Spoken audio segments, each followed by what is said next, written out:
Yo, yo. Yo yo.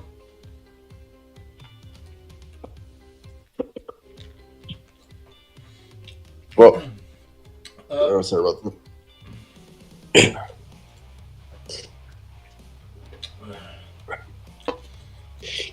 Oh yeah, by the way, I might get cough mid conversation from coughing.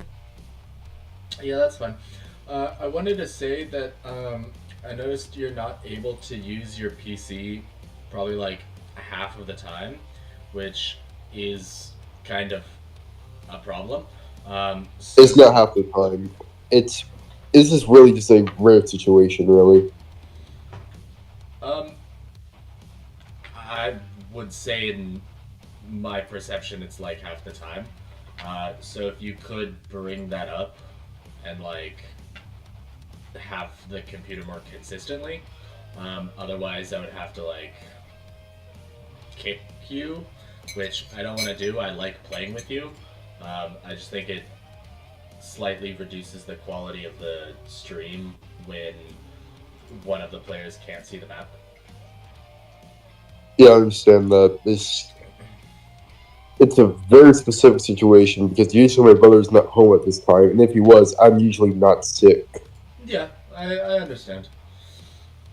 I wanted to give you a heads up in advance. Oh shit! I just closed the stream.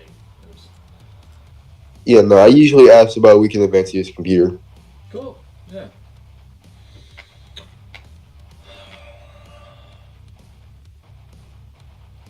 Oh shit! I gotta buff the enemy. I gotta buff the enemy a lot because I just gave you guys a. We're gonna Mimi. jump him. Also, Mimi, if you could go to. I'm gonna drop a link because I'd like you to create a token for yourself. Yeah. I should need to.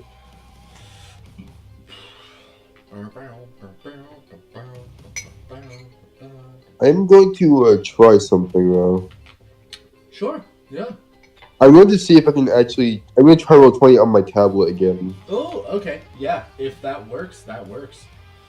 It worked from my last session where I was with other people. I just don't know if it'll work with the shading.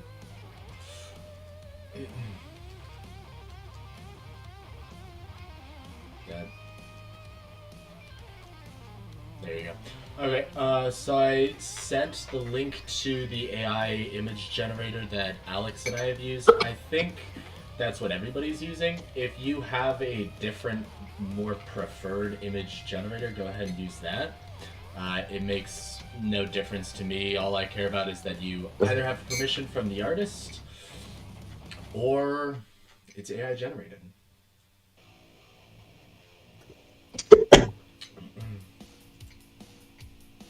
Oh, fucking brutal! Let's go, bitch! Alright, I can seem to access it. That's something. And page not responding.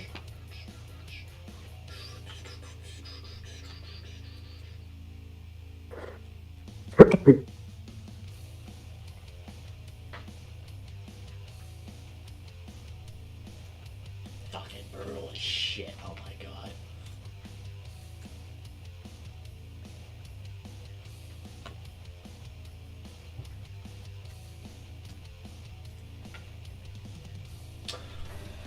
I'm going to disconnect my headphones for a moment to check that the live stream is working.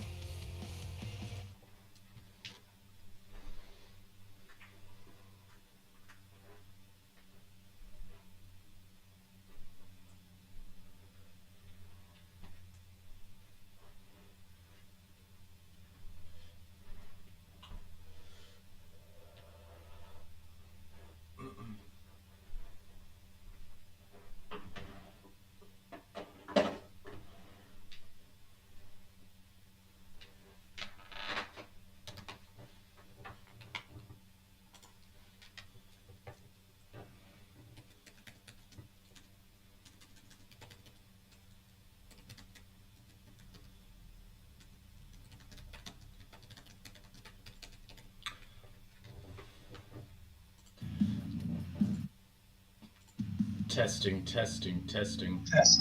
Hello.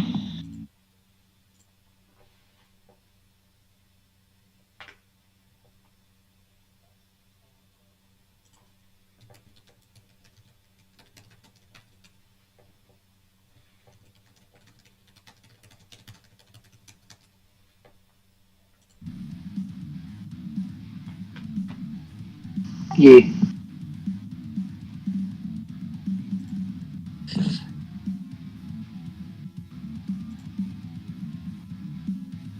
All right, I think it's working.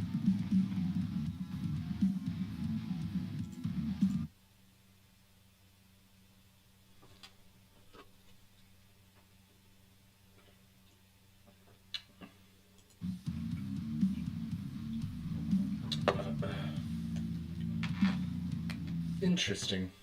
So it only plays the music through the live stream when I'm undeafened.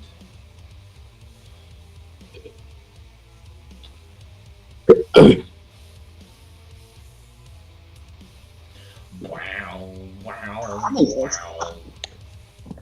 Yeah, I managed to get working so far.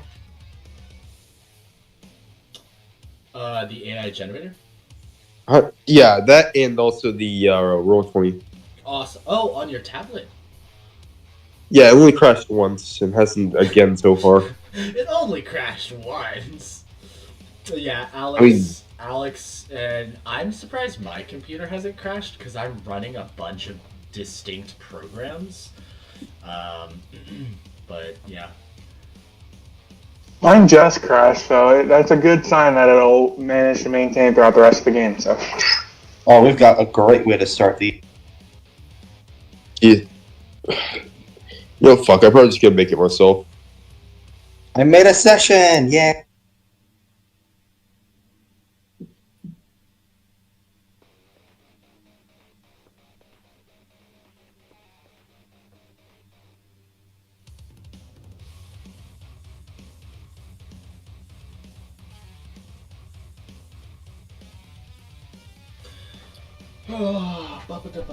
Alright, if you guys would be so kind as to tell me about your enhancements.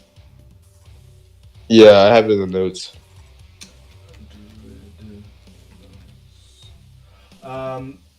If you could give me just like a 20-word TLDR, doesn't really matter the order off the top of my head. Alex, could you give me a quick summary of your bonus?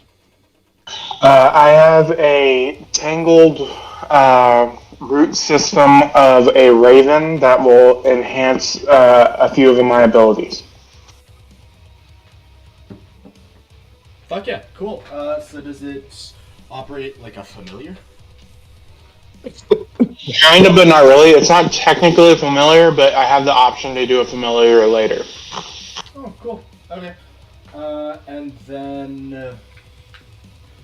so that's Raven's sidekick. Cool. And then... Munnin, you're here, right? Yes. Great. Could you give me a quick TLDR of your druid thing? I had to talk with you about that because it's like I wanted to do something. Yeah, kind of like story related. I didn't read the full thing. I just saw that Alex said that you'd have to talk to me about that. Would you prefer to talk about that just you and me, or is that cool to talk about in front of the rest of the group? I mean, I can give you the idea that I had for it, and if you want to, like, keep the details of it to yourself, that's cool. Okay, here, so there's 2 voice chats, yeah, whatever, that's what we're in. And then there's 1v1 BB. 1v1, baby! Meet me there. Testing. Yep. Great. So what did you have in mind? Okay, so it's this like twisting thing of vines that are wrapped around that silver bracelet, he has, because that's important character, and maybe it's like digging into his arm partially as well. Brutal. I said this in Discord. I don't know the context of how he got it, but I assume there's some kind of like nature entity that gave it to him, like some druidic thing. Yeah. Okay, so my thinking was, because Gorm's always like seeking knowledge. Yeah. He some kind of contract with it where he had to take this vines, and in exchange, it marks him as like being marked with druidic energy, which makes animals that and stuff can recognize it, but that doesn't automatically they're gonna listen. But that's something they can do. And then I think the name is Alex. Also recommended that you gain the ability to learn druid spells you come across, stored in beads hidden within the vines themselves. You may cast any of these spells once per day. Whenever the spell's cast, the bracelet must recharge its druidic. This all sounds like mechanic stuff, which I don't see why the rest of the party can't hear this. The next thing was that the druidic entity would like make it a contract. So I'm sorry, I'm trying to word this. You're good. You're doing great. It digs into his life force, and he has to take it somewhere to either like cleanse some area, like we did earlier, or he has to take it to some like ritual site or something. That's the part I was still figuring out. So the contract is that he has to protect the vines. Quests. That fits in perfectly well with the contract, quote unquote, that the entire party is going to be agreed to by accepting this. That you guys have already begun by cleansing the trees, by killing the guardians. I can't tell you exactly, specifically. Well, actually, I can just say that to the entire party. Is there anything else that I should know that you don't want to say in front of the rest of the party?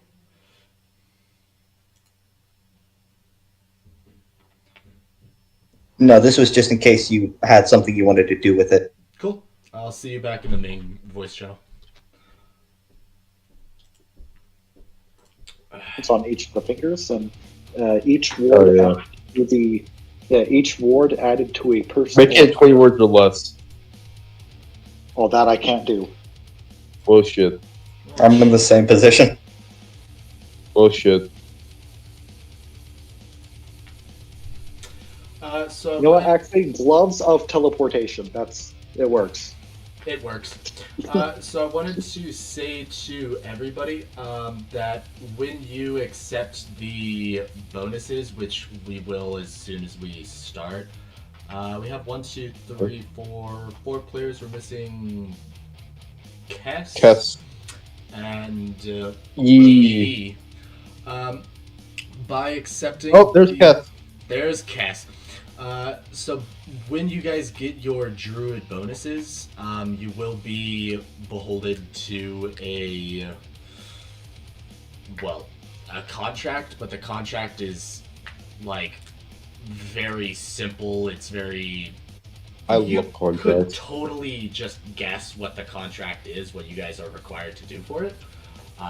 It's a trope, I'll say that. And I can't tell you meta any more information. Hey, look, there's E. But yeah, we got everybody. We got everybody. Good thing we got everybody, because I'm totally gonna try to kick your asses today. Let me go through in order. Munnin, yours was what you just told me. I love context. And then Kess, could you give me in 15 words a TLDR of what your druid bonus is? I don't have one. Huh? Okay. What? Well, we'll come back to that in a few moments. Mimi, what is your in 10 to 15 words? What is your druid bonus? I can turn into a small mantis, or part me into a very large mantis. Mantis morph. Mantis morph. All right. Yes. And EE. What is EE's druid bonus?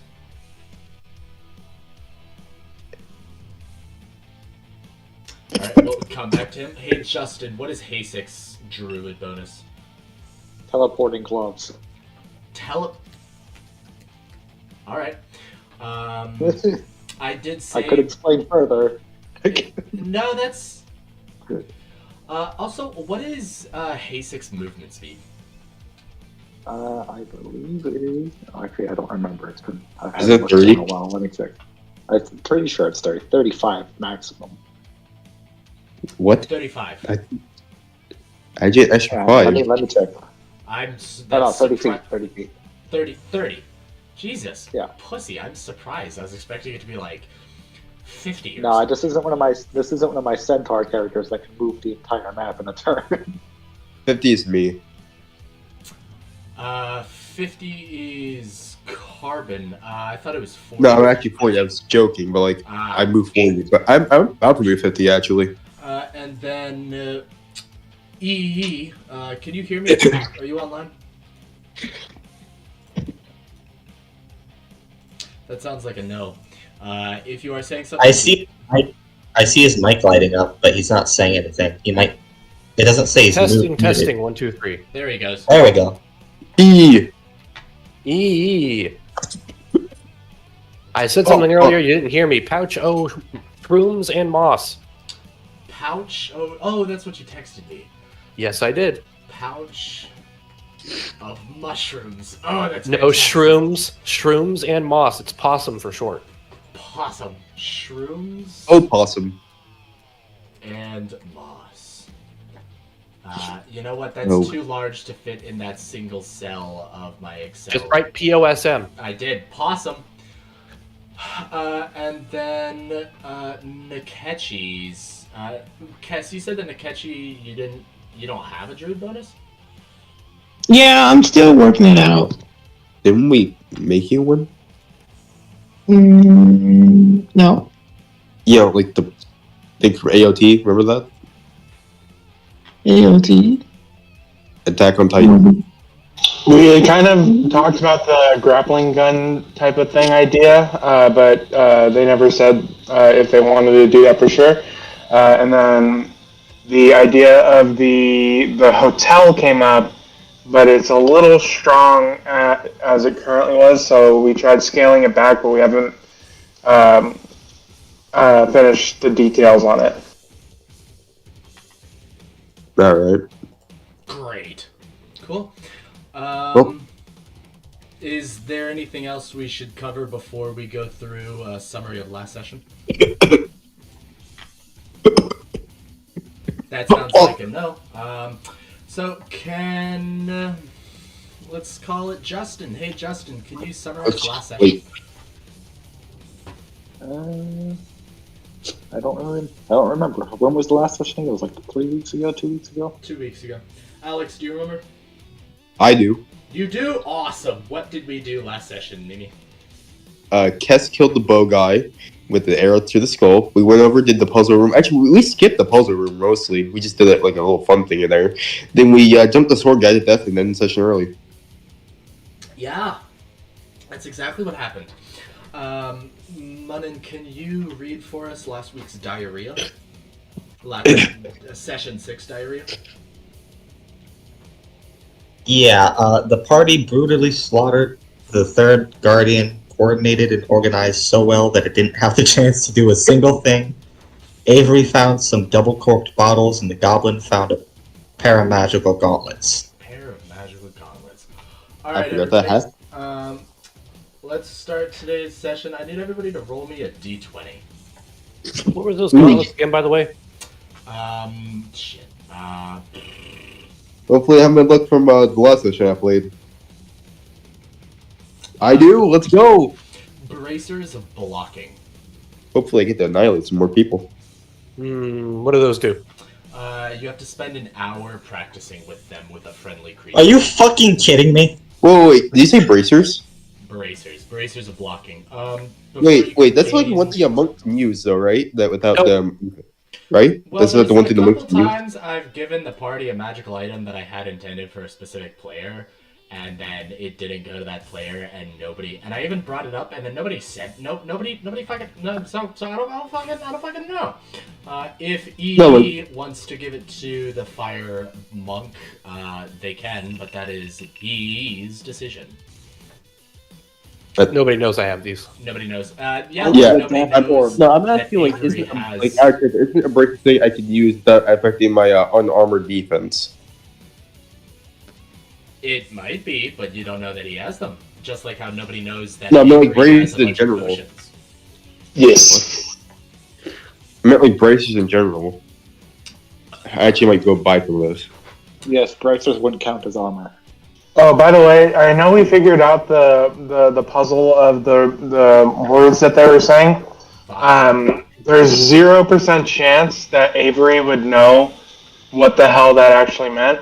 So I am perfectly cool if somebody else wants to take that up as a thing for their character. No issues. Because there's no way Avery would have figured it out. He's not that smart. He's not that smart. A smart player trying to roleplay an unintelligent character is much harder than a unintelligent player trying to roleplay an intelligent character. But that's just me. Just inverse. Bracers still get defense. I think it's way easier that if you just like to make stupid decisions but don't because you're afraid of consequences in real life. Yeah, that makes sense.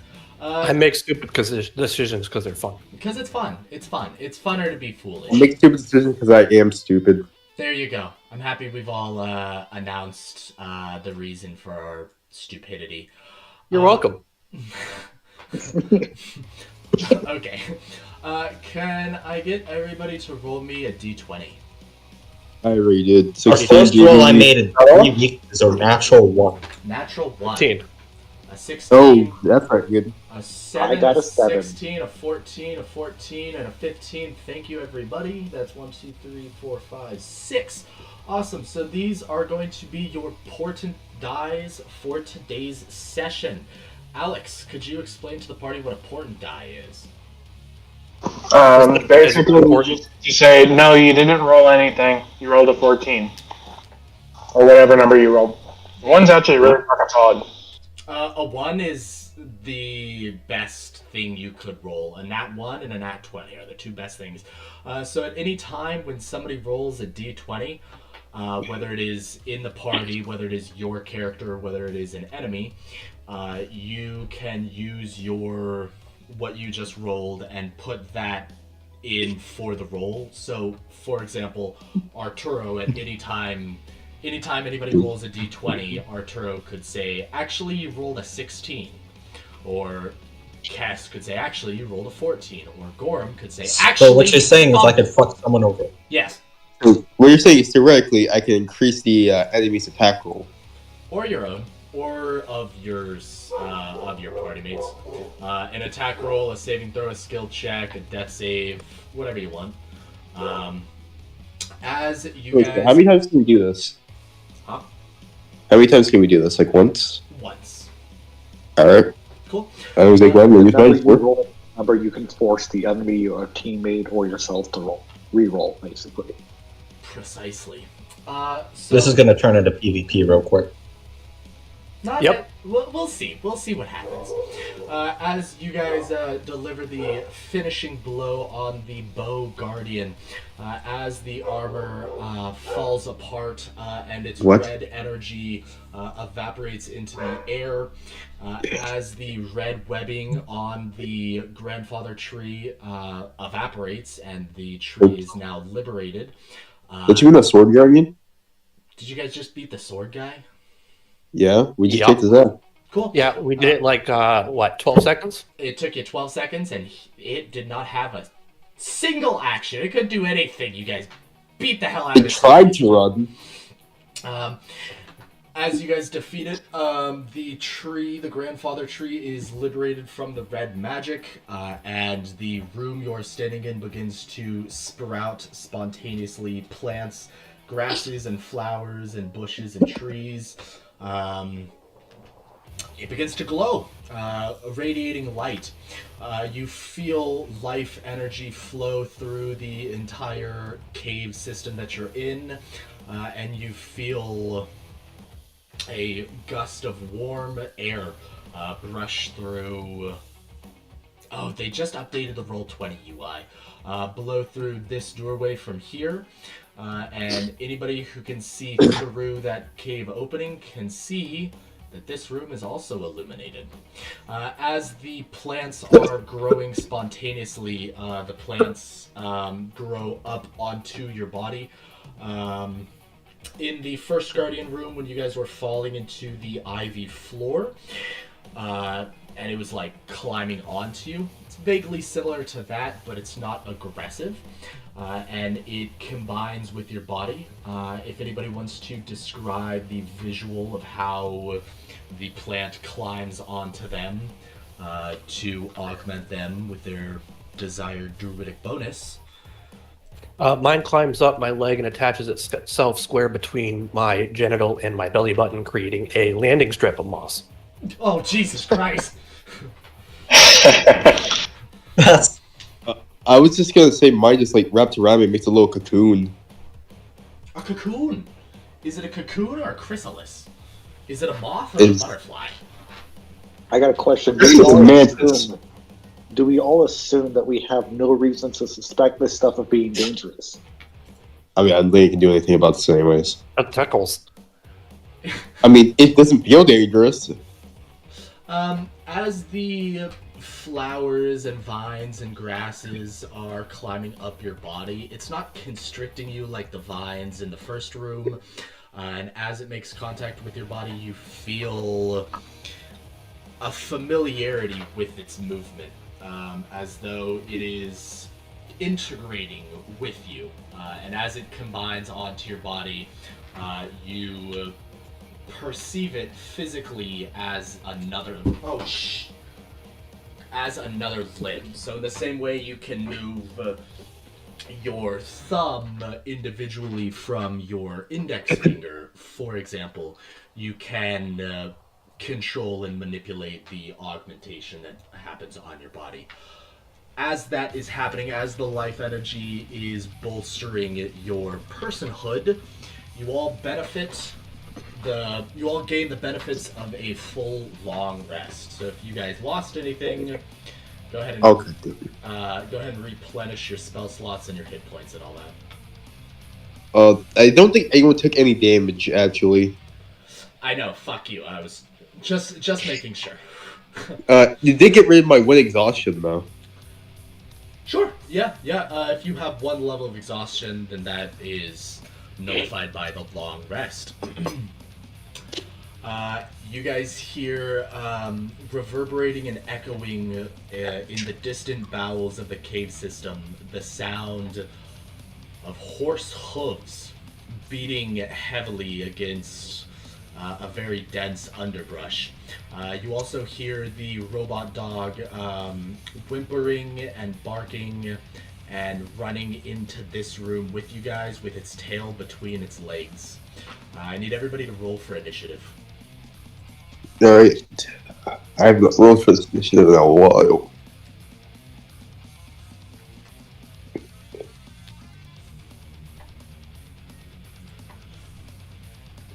Anyone? Well, I just knew myself in the wrong area.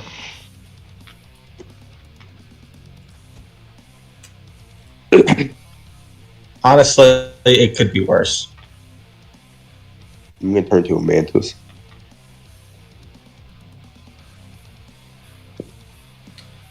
So I have 1, 2, 3, 4. I don't have a token on this map. Gorums. Avery got 7. Nice. So I heard Gorum. Munin, you said you don't have a token?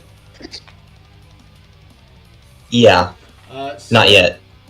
please, you might have to zoom out to see it. I'm trying to drop a parallelogram on the map. If you could drop your token anywhere in the red or the green. Well, the red was a parallelogram. The green is... I don't feel like counting how many sides that is. And it's definitely not parallel. Yeah. That's a... I dropped a token. Do you see it? I do not see it, no. Can anybody else see it? The green square. I can see a blue square. The green square is on top of the tree. Right here. That's where he put it. Oh, that's where he put it. Okay, let me give you vision. Can you guys stop drawing so I can see? Thank you. Alright, let me give you vision. Let me delete your secondary token. Ah, yes, thank you guys for the laser light show. Alright, Gorm, can you see your token? Yes, I can. Thank you. I'm surprised nobody has drawn any genitalia with this drawing tool. I actually do not know how to draw. I'm just like going straight lines. I imagine of all the Roll20 tools to not work on tablet, it would be the ruler. Thank you for drawing a penis. That's not what the... Actually, the only thing that doesn't work actually is the movement. I can't move my character. But you can see the map enough, yes? I can see everything. Okay. I just can't move my character, that's it. Can you ping? Can you try to ping the map like that? I don't even know how to do it in the first place, to be honest. Hold down your mouse button. You can do that. Am I doing the black one? If nobody That's else... me. Oh, okay. So if you can see the map, that's good enough for today, and then you and I can discuss other workarounds to get you to move your token outside of the session. Is there anything that anybody wants to do as the robot dog runs in with its tail between its legs, whimpering a very frightful look in its eye? I quickly go to touch the robot dog. For my own personal reasons. How do you approach the robot dog? Do you approach it friendly? Non-aggressively. Non-aggressively. I just want to touch it to leave one of my wards on it. Alright, look, I figured out how to draw. As you go to touch it, it is going to try to stand between your legs, its tail between its own legs, looks up at you with wide eyes. How big is the dog? Let's say it looks 50 pounds. It's maybe 3 feet tall, 4 feet tip to tail. Is there anything else? So Haesik warded the dog. Is there anything that anybody else wants to do as the dog? I want to ride the dog. Avery just backed up a little bit. Hear me out here. Can I turn into a mantis? I'm an inch over 3 feet high and I weigh 40 pounds. You can totally ride the dog. Fuck yeah. The dog is very afraid. You can feel... Mimi, if you want to turn into a mantis, yeah, you can absolutely go ahead and do that. I assume that's an action to transform. It is an action. It's an action to transform anything. Yeah, then you can... I would just post the full body effects. It's basically just a increase in AC, but my health is set to 2. Cool. As the goblin tries to climb onto the dog first thinks that you are trying to protect it with your body and will very willingly lean into you. If you try to get your weight on top of it, I don't think the dog would understand that because it is almost shitting its pants. If it had pants... You said it's mechanical, right? It is a robot dog. It is cybernetic. I'm going to try to feed it one of the tips of my crossbow bolts. What the fuck? It's going to sniff and look away. It doesn't understand what you're trying to do. If there's anything else... If there's nothing else that anybody wants to try to do, through... Actually, wait. Can I also try... I want to get on the dog's head as a mantis. As a regularly sized mantis, fit in the palm of your hand sized mantis. I don't see a problem with that, yeah. As you guys are ride the dog. doing this, you can see in the light through the cave opening the centaur statue, 4-armed, is galloping towards you guys. Right now, it is currently Grouse. 90 feet away. I And can't that see that far. is where we will start today's initiative. As I described last time, it is a solid piece of marble, the statue. It is a centaur. The shoulders of its horse body reach up to, let's say, 6 feet tall. The crown of its humanoid head stretches another 4 feet above that for a total of 10 feet tall. It's got 4 arms, the top pair extending from its shoulders as normal, the lower pair extending out of its oblique abdominal muscles. It has in its 4 hands 1 sword, 1 whip, 1 bow. Well, 2 of the hands are holding bow and arrow conjointly. These are the weapons in its hands are visually similar to the weapons of the 3 guardians.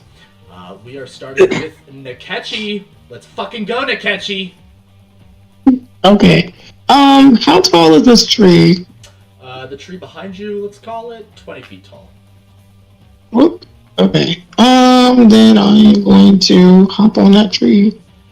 You climb into the tree.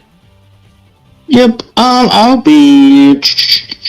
Let's just say I'll go 10 feet up on the tree, and then. But I forgot to mention, I do lose my light. Okay. I'm no longer on fire. Nechkie is 10 feet up in the tree. Yeah. And then I'm just gonna take a shot at it. Take a shot at it. Fuck yeah. Whoever drew the yellow on the map, I can't delete that without deleting a bunch of other stuff on the map, so if you could delete that yourself, that'd be helpful. No, probably me, my bad. Take a shot at it. Let's go. Yes, come on, start us off strong. I guess it's because I didn't open its stat block. I'm surprised I don't already have its stat block open. The yellow should be Arturo, by the way. I don't know who that is in game. That's me. Did we 19 hit? A 19 does hit, a 13 misses. Roll for damage for that 19. Okay, 13, and then my surprise. You do 13 damage. Mm-hmm. Jesus. Alright. And then I'm just gonna wait for this to load. Did I mess that up? No, I didn't. Is this maze thing still going, by the way? Like, is it still active? Is what? These arrows, are they still pushing things forward? They are still pushing things forward. Okay, that's it. And then there's just 6 more damage for my surprise attack. Oh my god. Alright. So you scale up into that tree. You're grasping through these branches, and as you're moving up it, because it is your friend, the branches are gonna move out of your way, and as soon as you put your weight on one branch, it starts to push up slightly to propel you higher into the tree.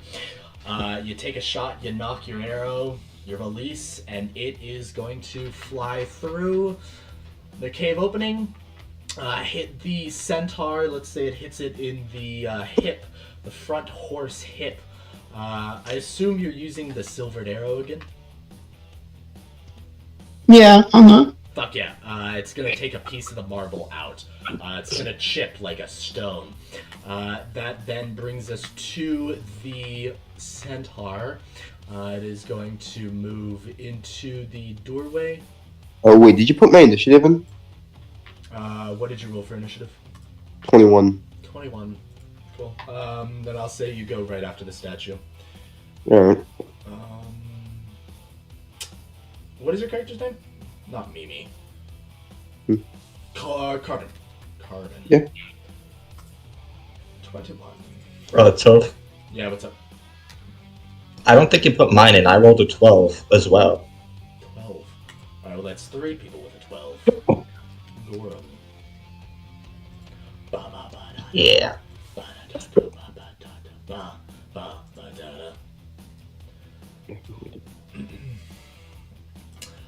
Justin, E, and Gorham, Munnin, can each of you roll a d6? Oh, 6. Fuck yeah. Natural 1. wow, that's probably convenient. And Munnin, I rolled a 5. 5. Cool. Sending brings us to let's call it a 16. So Carbon will go immediately after the centaur statue. The centaur statue is going to run into the doorway. It's going to use its bow to shoot at. With two hands, it's going to knock an arrow and shoot it over the tops of the heads of the majority of the party. Since it is 10 feet tall, it can do that without any effort. It's going to be a +6 to hit. I haven't decided if I like the new user interface. D20 +6, that's a... Damn it. That's going to miss by a lot. It's then going to use its sword to attack Gorham. This is also going to be a +6. Does a 24 hit? I believe so, yes. And then I need you to make a strength saving throw.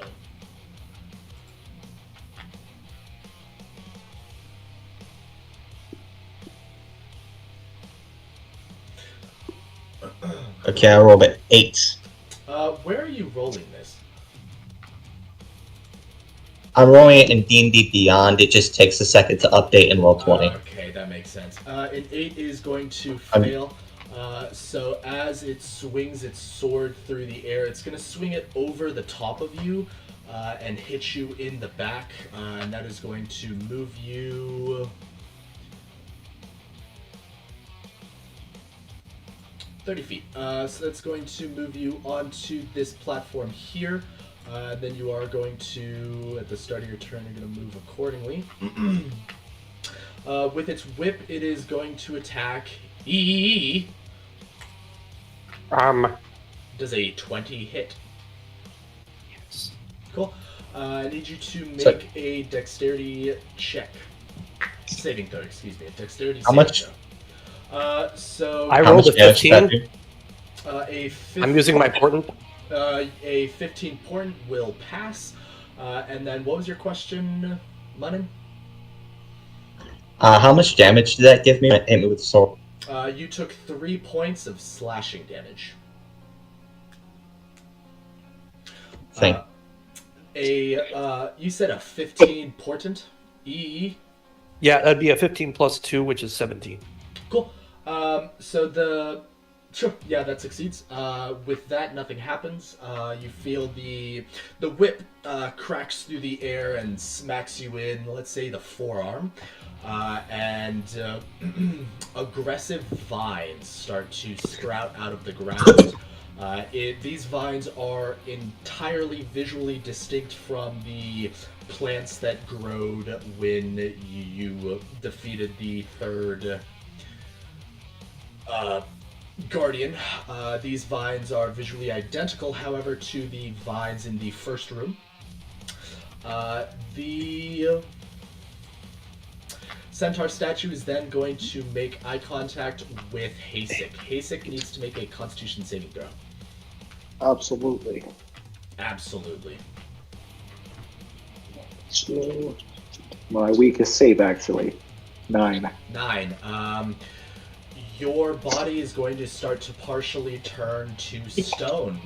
You feel it's not exclusive to any one limb or one part of your body. It's more of a body-wide petrification. You feel your muscles start to stiffen up. You feel the blood in your veins start to slow partially, as you're going to take 1 level of exhaustion. Did you say 9 total? I did. Yeah, total. 9 is low enough. That is lower than the double DC. You're gonna take 2 levels of exhaustion instead of just 1. Oh no. Oh no. And then that brings us to the fire wizard, the fire monk, bastard fucker. Go ahead, Carbon.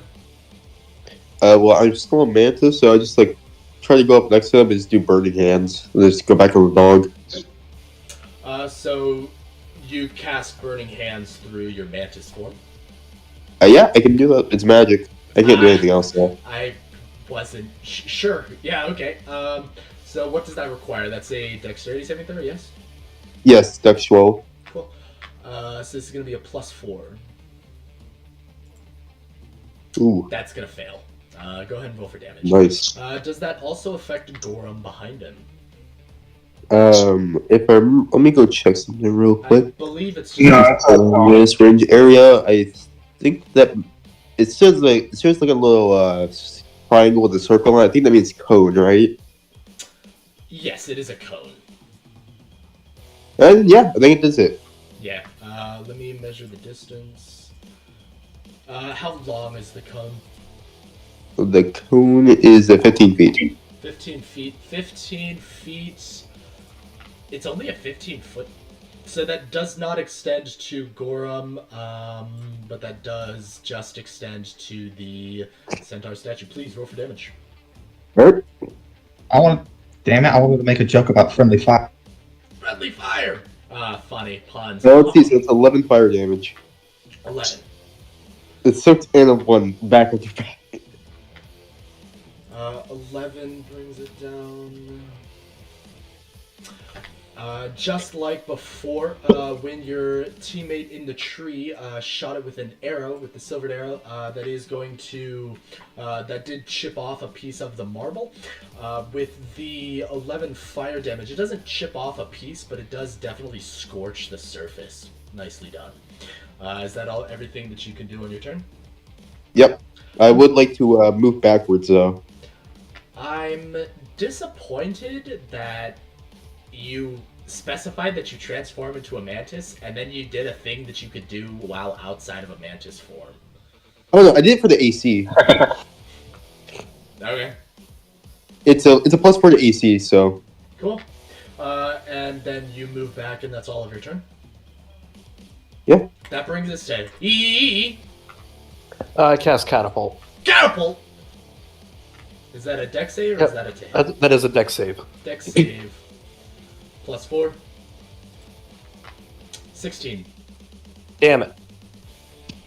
Somebody already used their portent. We did say this before, but I'd like to re-specify. You can use your portent dies on rolls that are not your own. So you can use a portent die on the centaur's roll. Well, what's the DC to pass that? Your catapult? It needs to be 15 or lower. I'll use my portent die. It's only a 12. Send that bitch flying. Well, a 12 is what it rolled. 12 plus 4, which is still the same thing as a 16, which is 1 point above. Also, Okay. I would suggest you save your portent dies for stuff that Important. is important things. Catapult is only a first level spell. But other than that, is that all that E can do on its turn? EE is going to back away. Oh, wait. No, I rolled a 7. Oh, I fucked up. I actually could do something. That's my turn. Whoopsies.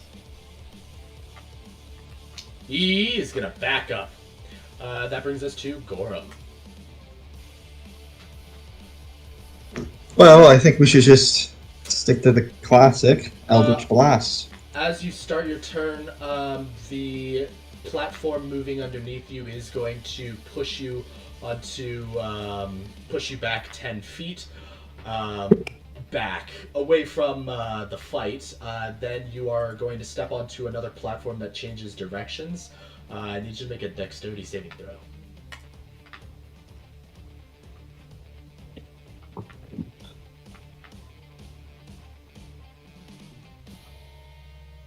Got freaking platforms going up.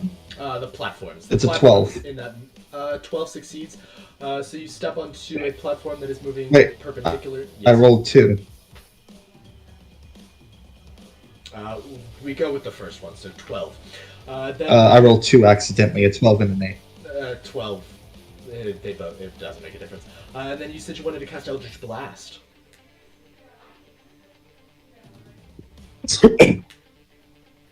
Yes. Yeah, go ahead.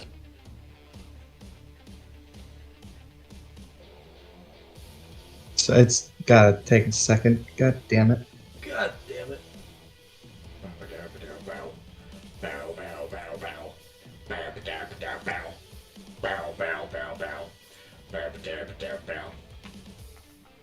Hey, we have Oh my god, I had it scrolled down. Did the creature seem like it was weak to fire? That's 15 to hit. 15 to hit, 15 hits. Roll for damage. Kess, you asked a question. Oh, I thought we still had time. It's okay. 10 damage. God damn. Damage. As your Eldritch Blast hits, just like with the silvered arrow, it does chip off a piece of the marble. Significant piece of the marble. Is there anything else that Gorham can do on his turn?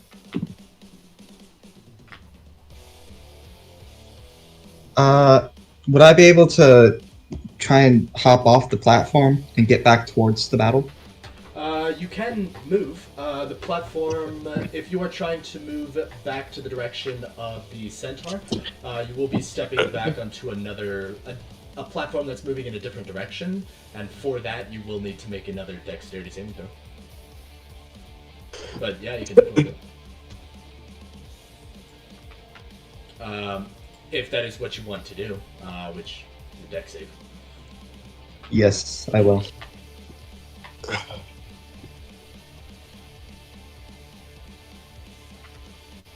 I should not have believed. It's a natural 1.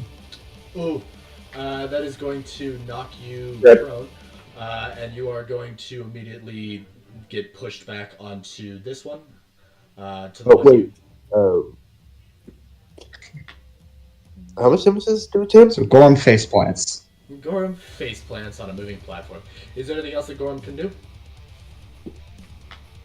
No, it's a full action to stand up, right? No, to stand up from prone, it only takes half of your movement. Only.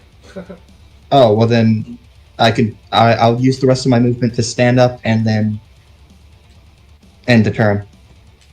Cool. As you end your turn, the platform is going to push you down into darkness. You can feel that you got pushed into a wall. There are 3 walls around you. Haesik. Alright, I am going to use Channel Divinity to make my weapon a magic weapon, giving it a +5 to attack. Before you roll for that, let me specify one thing that I mentioned at the beginning of the dungeon, but I forgot to mention today as I was describing this centaur statue. There is still the plate on its chest. The plate is about, let's say, 16 inches in diameter. It does look like a distinct carving. It still looks like it is one solid piece of marble. The plate is covered in moving necromantic sigils. Justin? So I cast Sacred Weapon, making my weapon magical, adding a +5 to attack rolls. Fuck. It makes it emit a bright light for 20 feet and dim light for an additional 20 after that. Jesus. And you said 2020? Yeah, 2020. Cool. And then as a bonus action, I'm also going to cast Thunderous Smite, which doesn't do anything for right now. So you didn't attack, you just prepared your weapon, yes? Yeah, I am right in front of its face, though, from where I can get close. I'm exhausted, so I can't move super far. As you move in, it's going to use a reaction. I need you to make a strength saving throw. Correct. Oh, that wasn't a saving throw. Oh, it doesn't matter, actually, now that I think about it. 7? Yeah, 7. 7 is going to fail, and it is going to repel you 30 feet away. Can I use my poison die to make it a 14? Would that change things? That succeeds. Okay, I'll use my die. Is there anything else that Haesik can do? No. And actually, you didn't even have to do that. If he was going to push me his way, I was about to use my reaction to change places with the dog, so the dog gets pushed instead. Why? Okay. That is a dick That's move. okay. No, that's very helpful because not only does it put Haesik back in the fight, but it also takes the dog out of danger. Justin, is that what you want to do? Yeah. So the dog was just where I was a moment ago, so right here. So I'm back here, and the dog got pushed. Wait, but isn't EE on the dog though? No, I moved. Okay. I moved out of there. That guy has a scary whip. I didn't want that. Something else I want to ask: if when something gets its position changed, is there some sort of like ailment we can give it, like confusion, since it doesn't know its surroundings, or like it's at least confused for a moment? So I would like to ask on the mechanics of how that works. If you are moving a non-willing creature, then it should be able to make a save against it. And if you're doing it against a willing creature, it'll just happen because they're willing. But if you're doing it against a non-willing creature, then it should have ability to resist. How did you set that up? I haven't. That sounds like an intelligence save. That makes Maybe sense. a con? We could say intelligence. We could also say that it is the target makes a saving throw with their preferred stat. Now, because of that, that would increase the DC. Let's call that by 3. How does that sound? Sure, but what should the DC be? Let's make it a standard spell save DC. So 8 plus proficiency plus your druidism is wisdom, yes? Yes, I believe so. I want to say druid is wisdom, so it would be 8 plus your proficiency plus your wisdom modifier. If you like the idea that the target gets to... If you want a plus 3 to that DC, then we can say it's 11 plus proficiency plus wisdom modifier. I'll take that. 11 to 13. Cool. Now that Oh yeah, that means only the dog... DC will be 19 then. You did... Fuck! Jesus Christ. Make it a 15, man. Nope. I will allow I make it it 16. for now. Let's play test that a little bit. Because this is all homebrew stuff, the first few sessions will be play testing. So let's approach this combat as... Well, everything in my game is always a play test. We're constantly play testing everything. And it's all up for grabs, and nothing makes sense. The points are made up, and it doesn't really matter. I fucking love whose line is it anyway? No, I love that show. A 19 Also, is it's a fair game. if the target gets to choose what stat they use. Come on, Fido. Is that everything that Haesik wants to do? Yeah. Brutal. Avery? Okay, so the vines from the druidic enhancement coalesce onto Avery, and they go more towards his shoulder, and a raven that's made out of vines kind of like pops up out of his shoulder. Not questioning it at the moment, Avery is going to move forward just a little bit. He is going to cast Spiritual Weapon, and it's going to attack immediately. I'm assuming that misses, but it is there now. Spiritual weapon. Oh, fantastic. Thank you. Yes. And then I'm assuming the 12 misses, correct? The 12 misses, yes. No worries. And then for his action, he is going to cast Channel Divinity. And the raven, the newly sprouted raven, is going to fly forward and wrap itself around the statue itself. And he is going to do Path to the Grave. Oh, that's so cool. The next attack, specifically, it's going to be for you, Nechkie, is going to automatically double its damage. And I'm also ending my turn there, and then I'm immediately going to give Nechkie the portent die of 14. Actually, wait, no, I give them the portent die of 16. I would recommend you guys wait to see what they roll, because if Kes nat 20s, if they crit on their natural roll, Yeah, never mind them. then Cash roll. I'll hold on. Your portent die, you don't have to use your portent die on your turn. You can use it like a legendary action. Yeah. Not even a What's a legendary legendary action. action? Legendary action is exclusively at the end of another creature's turn. You can use a portent die at any time. It's a meta mechanic. It's not bound to your character. What the hell is Wait, what's a legendary action? I never heard of that. Legendary action is something that you haven't More of a seen creature thing. That's a monster thing that I've toyed around with the idea of giving that to players. But we can test that in future sessions. There's already a lot going on today. Is that everything that Avery wants to do on his turn? That is everything. Fuck yeah! Alright, Kes, they've set you up. Knock them down. Alright. Yeah, I'm gonna use my bonus action for Hunter's Mark. Place that on him. And then I'm gonna take one shot. Boom. Oh, it is a 24 because I have advantage. Because I'm higher than you him. roll a 12? Nechkie's up in the tree, so it should have advantage, I think. What did they roll? But the centaur is 10 feet tall. How far is Nechkie up the tree? We can say that Nechkie, I did describe that the tree is like helping you climb, so we could say that Nechkie is 15 feet, and then you could still get that advantage.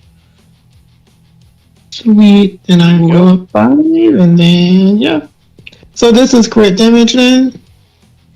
Double damage. So add everything up and then double it. Why is this crit? Because of my path to the grave. Yes. Do you want to make that crunchy, or do you want to double your dice? It's vulnerability to the damage, so it's full on just a double, whatever it is. Oh, so just double the damage then, right? So yeah, add everything up and then double it. Okay, so yeah, it's 10 to 20. You do 20 damage.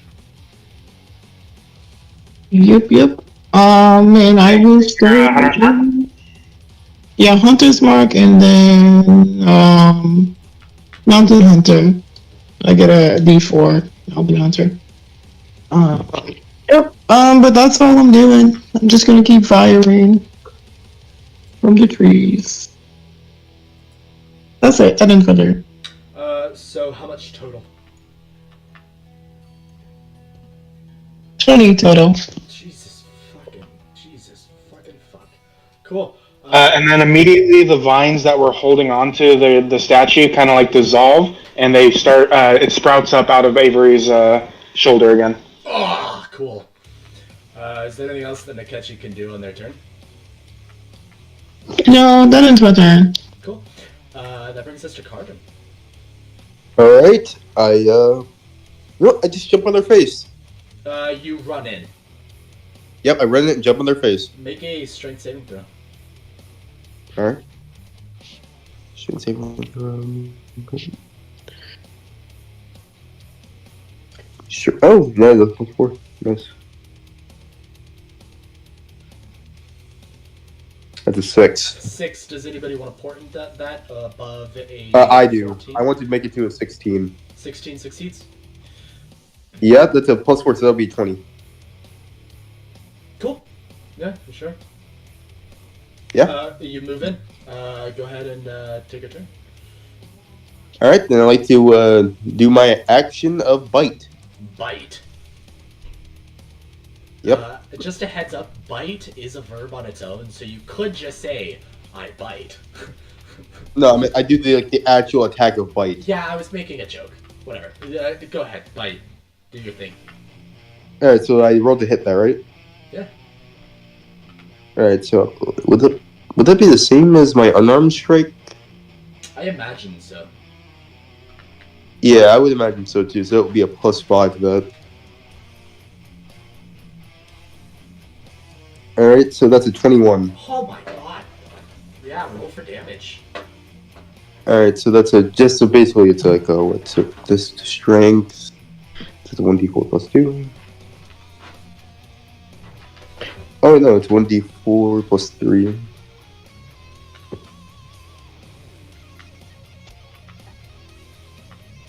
All right, so that's a 6. 6 damage. And now I do my bonus action. I bite them again. Ah, big surprise! I never would have guessed. That's basically all my attacks are in this form. Just biting. It's better than me. I do 99% Eldritch Blasts, dude. Hey, if it's your bread and butter, if it's a E-Blast and biting, that's like, oh wow, my monk is boring. All it does is punch. Well, no, that's the bread and butter. But my monk isn't boring. It does, Oh yeah, by the way, this bite is piercing damage. Not only am I on fire, I'm also a mantis. But when I'm a mantis, I'm not on fire.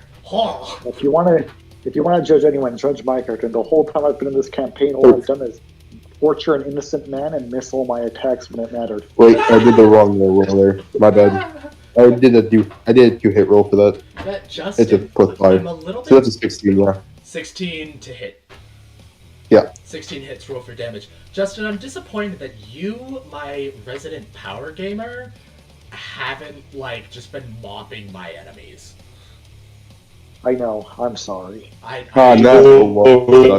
4 damage. All piercing. Kill my character, Toph, and I'll come back more powerful than you can imagine.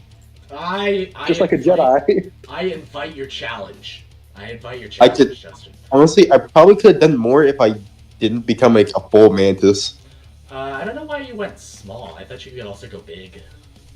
Actually, I can't. It's not go big. It just transform bites my limbs into a big mantis. Cool. Yeah. So that second attack did a 4 damage. Yep. Kick ass. Then that brings us to, surprise, surprise. It is going to forego one of its attacks to instead make a grapple. I'm gonna need the mantis to make a athletics check or acrobatics check. Your choice. All right. Also, just a reminder, I am also considered a small enemy. Does that give you disadvantage on a grapple? Actually, I do not know. Alex?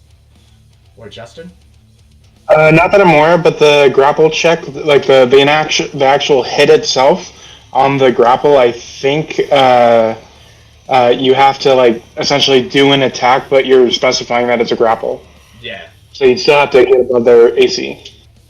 I disagree. I've only ever seen a grapple as a contest between chosen athletics or acrobatics.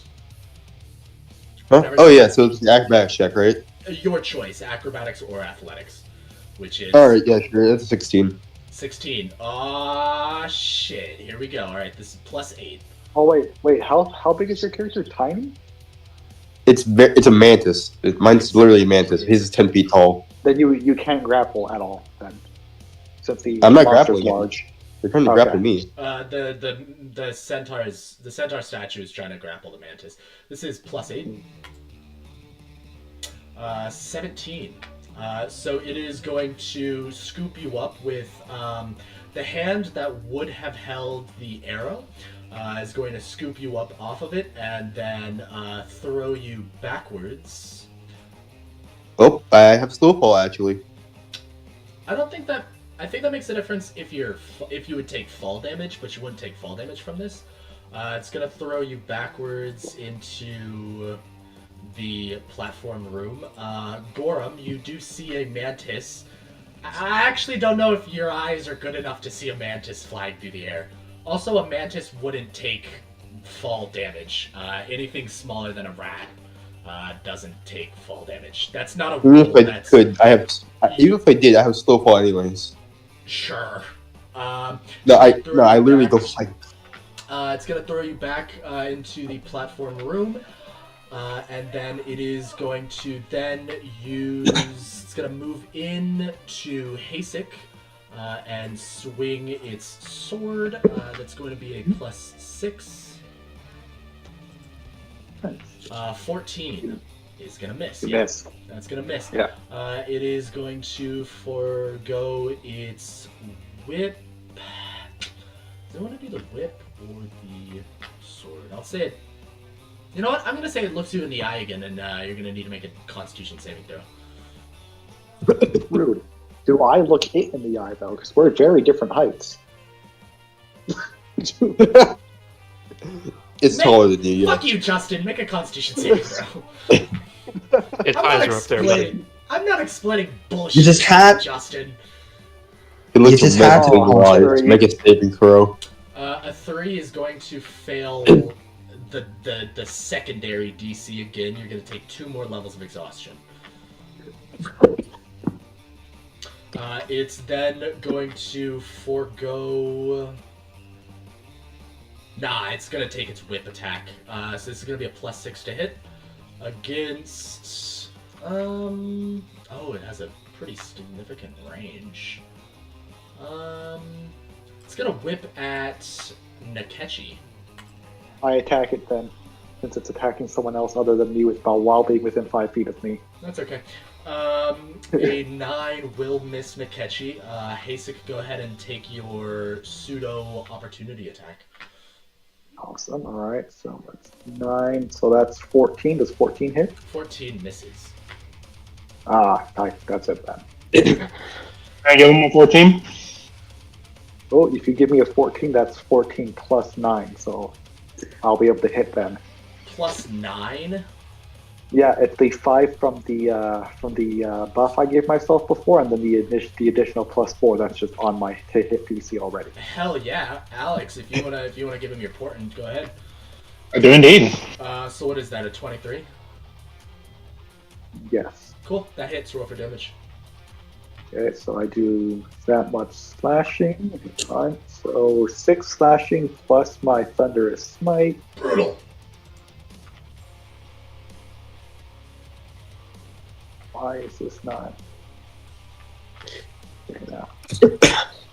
So 5 from thunderous smite. And is there anything else that needs to be done for thunderous smite? So it's 11 damage total so far. Hang on. Okay, and now it also needs to make a strength saving throw of 15 or higher, or get pushed back 10 feet away from me and be knocked down. Nice. All right, throwing it back on itself. Strength save. That's gonna be +8. 24. Oh, it makes it. Yeah, it definitely makes it. Unless anybody wants to give that a portent. I remember. Oh, I'll give it a port. I'll give it a portent actually. My portent's 7. So it does have a +8 to its strength saving throw. That would be a 15. Oh, that would still work. God damn it. I know one of you has a fumble portent. I don't know if this is the best opportunity to use it. You're still in the beginning of the fight. Well, yeah, let's say you're 2/3. You're a third through the fight. I don't think it's possible to use it. If you want to use the portent fumble, you can, but I think that there's a lot better uses for that. And then the centaur used only 20 feet of its. Holy Jesus! It can't move anymore. It cannot move anymore. Well, Yeah, jeez. it's sentinel feet. It can't go anywhere. Very nicely done. Oh, wait a second. This is supposed to have other things that I haven't. Didn't scroll down on its stat block. That brings us to E. I feel like people should be studying this thing more. I cast Fairy Fire. Very fire! That would be a Dexterity saving throw. Dexterity saving throw. Dex +4. 16. Damn it. I use my portent die, make it 7. There you go. 11 will fail. So that causes the. Describe what that looks like. Yeah, so it's this green light is emanating from the statue. Now anybody who takes a hit at it gets advantage. Kick-ass. Awesome. Does E want to move?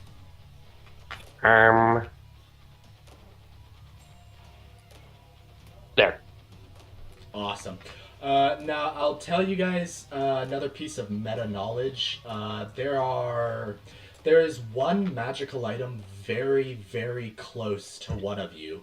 I won't say directly who it is, but it is the character farthest from the group. There is a magical item within... Given that you're on the platforms, if you play your cards right, you could get to the magical item on this turn. But I can't tell you anything more. That's a meta hint, because I think that's a pretty cool item, and I want to see some fuckers use it. Justin, hey Justin, I have 48 jump height. Justin, how many levels of exhaustion do you have? 4 currently. I can't move anymore. That's something to consider, you guys. That brings us to Gorham. I almost said detect magic, but then I thought, wait, I don't know there's a magic item there. So, have the platforms that I'm on been moving from this little wall that I'm stuck in? We can see the wall if I can. So you don't have any visibility, do you? Actually, wait a second. No, I don't. I'm gonna go feel that real the platform that you're standing on is pushing you into the walls. You can just put your hands out and feel around you. There's you're in kind of a cubby in the wall that the platform is pushing you into. Yeah, let me move my character real quick. Okay, here's the thing. I can get out of this really easily, but I don't know if I'm the one near the magical item. I don't want to fuck that up. Actually, wait. So one thing I forgot to mention, I do have true sight. You have true sight? Yeah, apparently. I'll adjudicate that right after we finish Gorham's turn. Gorham, can you repeat that for me? I can get out of this really easily, but I don't want to miss out on that magical item if you want me to grab it. Justin, so you know, the speed reduction happens at 5 levels of exhaustion. You're at 4. Oh, is it at I 5? think 2 Can levels of exhaustion is half speed, correct? 4 levels of exhaustion is your hit point maximum is halved.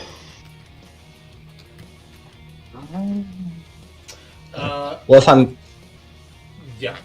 Go ahead. You were going to say something?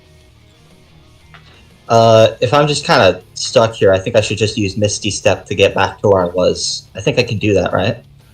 You can Misty Step anywhere within 30 feet. Was I pushed 30 feet away? So you can Misty Step back into the room that your teammates are in. You can Misty Step.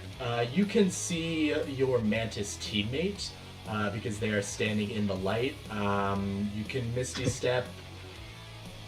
So there's 2 directions you could go. Of the 3 directions that you can go total, I'll tell you, 2 of them take you off the platforms. 1 of them puts you next to your teammate. I would like to get off the platforms. What direction do you want to Misty Step? Also, do you need to be able to see where you're Misty Stepping to? I believe you do. I believe you do. Yeah. I think it's Okay, well then- 30 feet in sight. But I think that's more of a restriction for like trying to get through like doors and shit like that.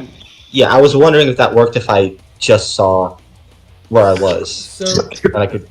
Misty Step does say that you can teleport 30 feet to a space that you can see. Now, you can only see the light here, so that severely limits. But you could light a torch or other light stuff.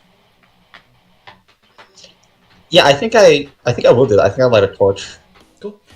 So I have a better understanding of where I am. You can say lighting a torch is a bonus action. Also, it's not like you wouldn't be able to see our lights coming from over here. So he's behind a wall. He can't. He's surrounded by walls. Being realistic about how light works, like he'd still be able to see that the light is coming from a certain area. Oh yeah. He can see that the light is coming from this room because the light is shining through the entry. So you want to light a torch? What is that? 15-15? You're asking the wrong guy. Looks like you gave me 10-10. For a torch? Yes. That's what I thought, because I'm paying real money for dynamic lighting, so I want to make it more useful. Let me move you a couple feet to there so you can see a little bit better. Go ahead. So lighting the torch is a bonus action. Alright, so can I move around or am I stuck on this one platform? Moving on the platforms, if you are moving oppositionally, such that you're moving in the direction opposite that the arrow is pointing, opposite the direction the platform is moving, you move at half speed. When you change to a platform that is moving in a different direction, then you have to make the dexterity saving throw to not fall over. But those three platforms, these platforms are all moving in the same direction, so you don't need to make the DC for those. Okay, so I would like to move to one to the right of those three that I'm standing on. There might be a better option. So just to be clear though, Moonin, you are going for the magic item, right? I believe that I'm the one furthest from the party, so I I'm assume asking that... if you're doing it because I can also go and grab it too. Well, in character, I don't know there's one, so I wasn't going for it. I was just trying to get out. Well, are you going? Also, out of okay. character, it's not the best idea to go and try and grab shit while we're in the middle of a fight. Yeah, that's why I'm trying to get out of this fight. Yeah. I don't want to go looking for something that, in character, I don't know is there. So, I was just going to get back to the back. So it was a dex save, right? Dex save to change platforms, yeah.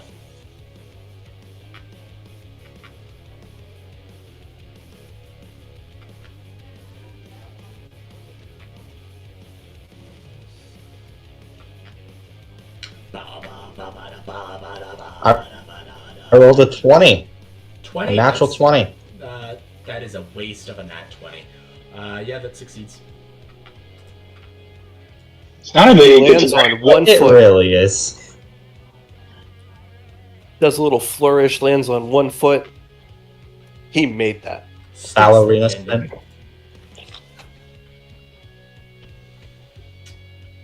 No one sees it. And nobody sees it. What a shame. Okay, can I also move this platform right above me? Yeah, you can move up that platform, because you're not going against it.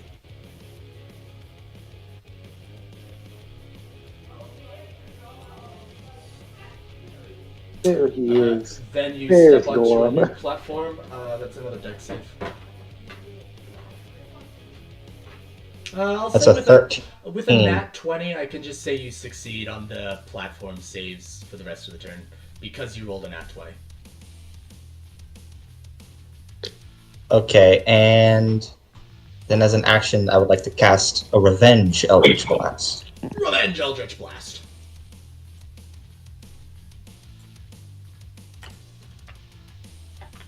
You have advantage on him.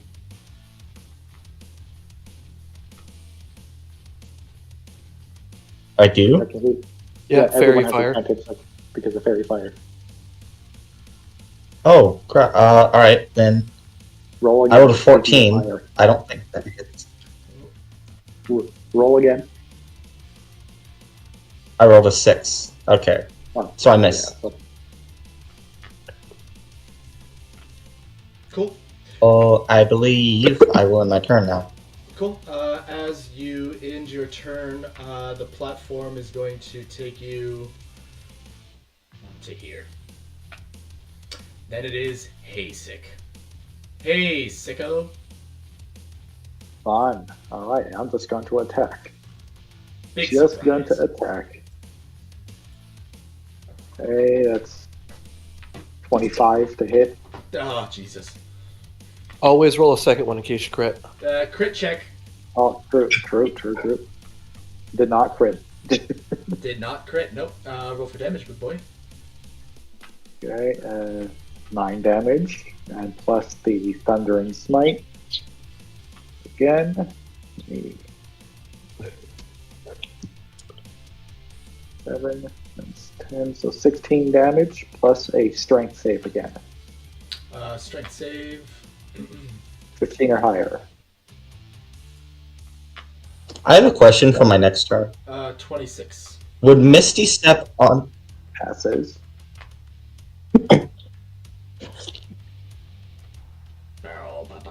Oh wait, could I say that I used my divine favor bonus thing? Oh no, no I can't. Never mind. Ignore that. Sorry, Justin, you can't. But thanks for asking.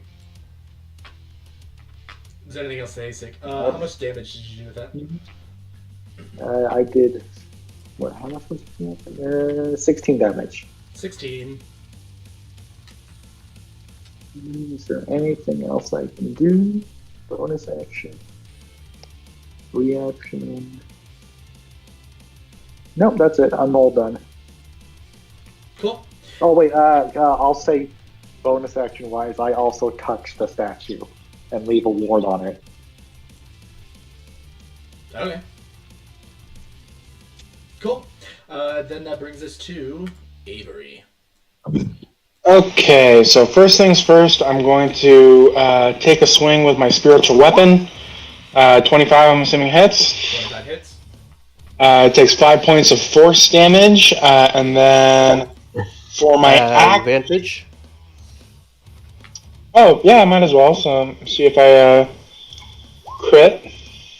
Dang. Nope. And then for my action, he's going to hold his hand out. His eyes blacken over, and he is going to cast Dissonant Whispers. The statue begins to hear a scramble of strange words in its ears, and it's going to take 11 points of psychic damage. Also, there's no wisdom save against that? I thought that's what that was, the 2. That is, yeah. And then secondary effect, it's going to immediately use its reaction to move its full movement. The centaur. Yeah, and I believe it's specifically away from me. It's going to use one of its legendary resistances. It does not. It can't move anyway. Okay. And that will end my turn. So it uses the legendary resistance. It's not going to take those 11 points of psychic damage. Then that brings us to Nechkie. Okay, I'm going to take a sharpshooter shot at it. Sharpshooter shot. With advantage. Yeah. With advantage.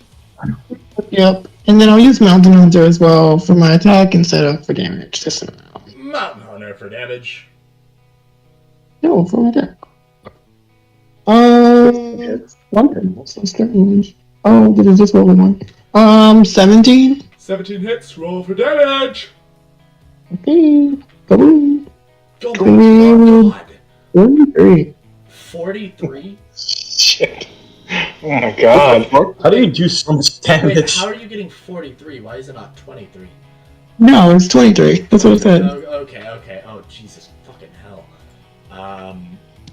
Yeah, sharpshooter at 10. Oh. Yeah, artificers are just broken. Yeah, that's all I do though. Jesus. Carbon.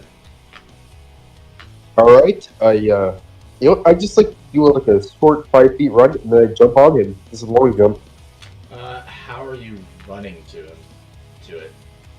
I'm just running forward and doing a long jump. So that is going to require you to make a dexterity saving throw and to get onto the other platform. I'm not going to the other platform. I'm jumping over it. How far can you jump? 48 feet. You can jump 48 feet. I'm a mantis. How do you... 40... Mantis doubles my jump height or length. How are you jumping 24 feet then? Long jump. Well, no, it's 14. Never mind. I'm dumb. Oh. You know, actually, I do step of the wind. Actually. There we go. Well, fuck me then. Yeah. It's going to then use its reaction. I need to make a strength saving throw. My god, that is freaking cool. I jumped 40 feet. Are you sure you jumped 40 feet? I'm sure I jumped 40 feet. Fuck you. Actually, I jumped 40 feet. Let's see, so it's strength, right? It's that's a 9. A 9. You jump into the air, and the centaur is going to swinging backhand you. And you are going to be knocked back right here. It is cruel. Alright. Does that count as an attack? That is a reaction. Alright, so let me just remember what doing does. So let's see.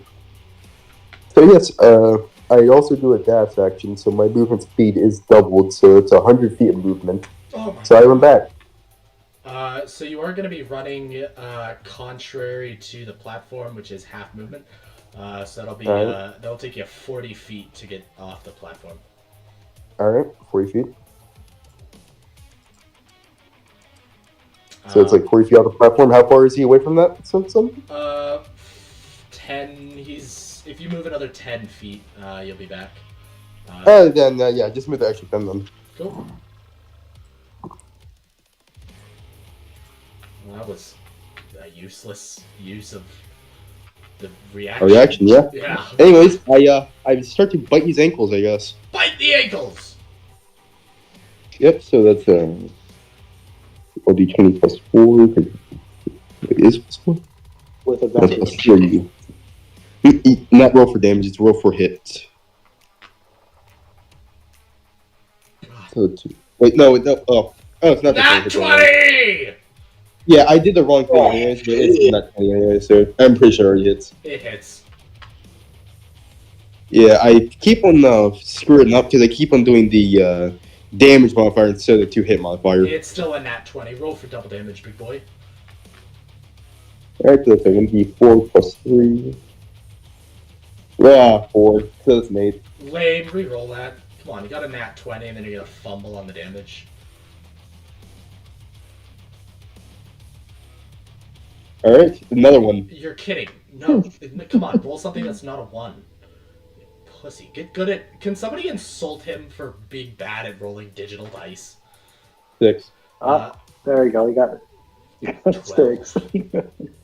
Yes, that's 12, and I do my bonus action, I bite him again. Bite him again.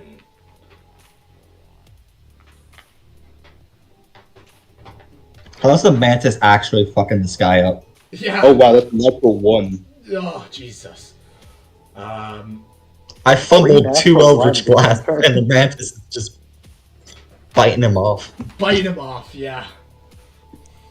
So what happens now that I roll that 1? A fumble, we can say that you... I would say that it hits a teammate, but because it's a melee attack, I'll say you accidentally bite yourself. Roll for damage. Oh, so I just roll for straight up damage? Against yourself. A fumble. Oh, well, I'm fucked then. I'm untransforming because I'm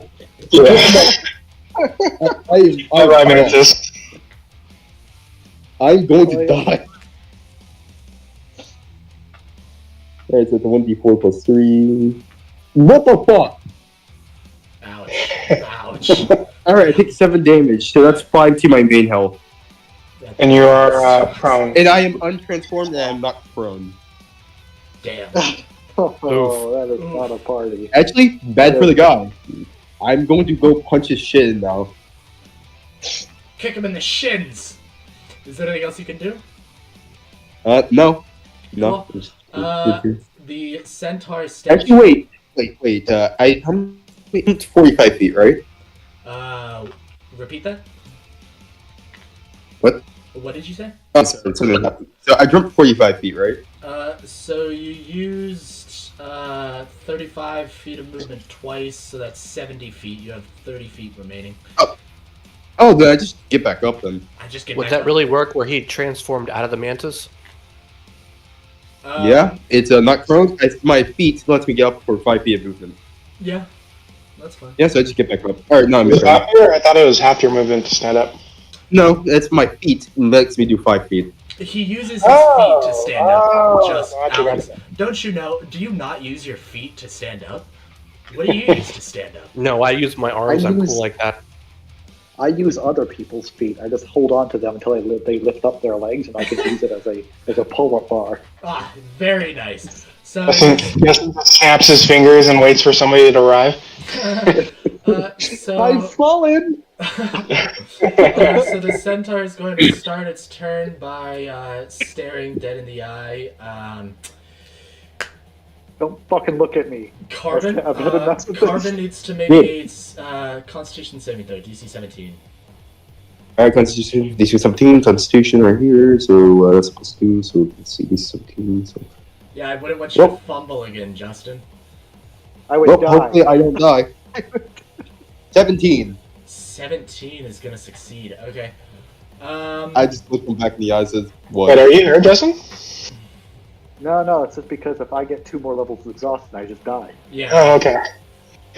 Well, Justin, this kill you? Can't believe it. The centaur is going to make a grapple check against Haesik. Haesik, that is a athletics or acrobatics. Same thing. What's the DC? 27. Oh, it's just contested. 27. They rolled a 19 plus 8. Oh, I'm fucked regardless. That doesn't matter. Especially with 4 levels of exhaustion. Level 1 exhaustion is disadvantage on ability checks. Also, Justin, you have 4 levels of exhaustion. That's disadvantage on ability checks, speed halved, disadvantage on attack rolls and saving throws, and your hit point Jesus maximum Christ. is halved. AKA, you're out of the combat.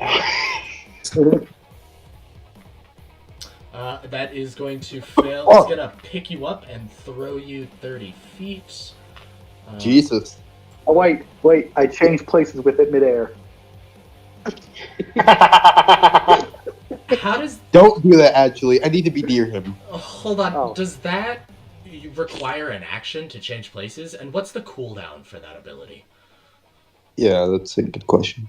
Actually, don't you need to place it on I something? think we said we would use it as a reaction per turn, so I wouldn't be able to use it again till my turn. You can switch places with somebody as a reaction. That's only if I boarded them. The contested thing. Okay.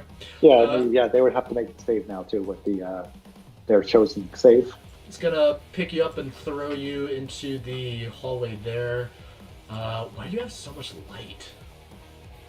That's my what is it? Oh, yeah. Weapon. Don't forget to turn my light back on, by the way. Yeah, how much light do you have? 10 feet dim. 10. It's a sacred weapon. I have sacred weapon. 20 feet of bright light and 20 feet of dim. Cool. The centaur is then going to... So it already did a grapple for 1, and it already tried to petrify the monk. Do I take bludgeoning damage from being thrown, by the way? No. That's a movement attack. It's not a damage attack. It's going I'm gonna to kick that. forego one of its actions for another petrify against the fire monk. I'm gonna need you to make another con save. Alright. Jesus.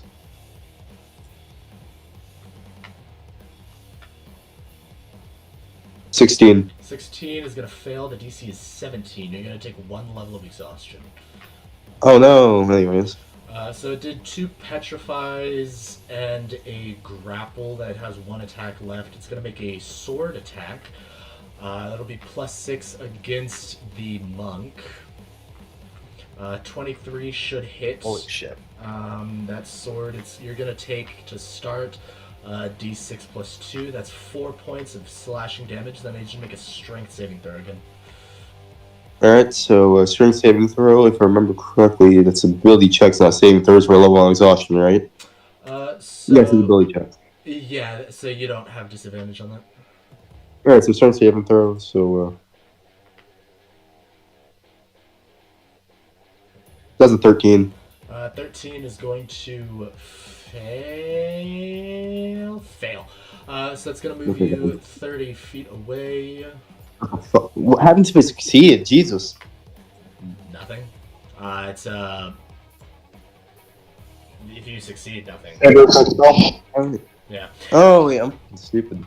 It's Wait, so wouldn't it then be a sneak and monster? What's going on this? going to run to here. It is going to try to trample Avery.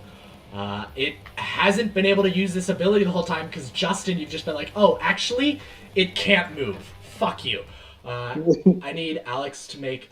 The centaur is running. It's trying to run over you. It's trying to stampede you. It needs you to make a dexterity saving throw. It should still be unable to move. Why would it be unable to move? That's funny. Was it because the sentinel feed? As soon as it was heat, it was because it had 0. Oh no, for the rest of the turn. Never mind. Yeah, you're good. You're good. You're good. So a nat 20, nothing happens to you, and you can just sidestep out of the way of its stampede. That then brings us to E.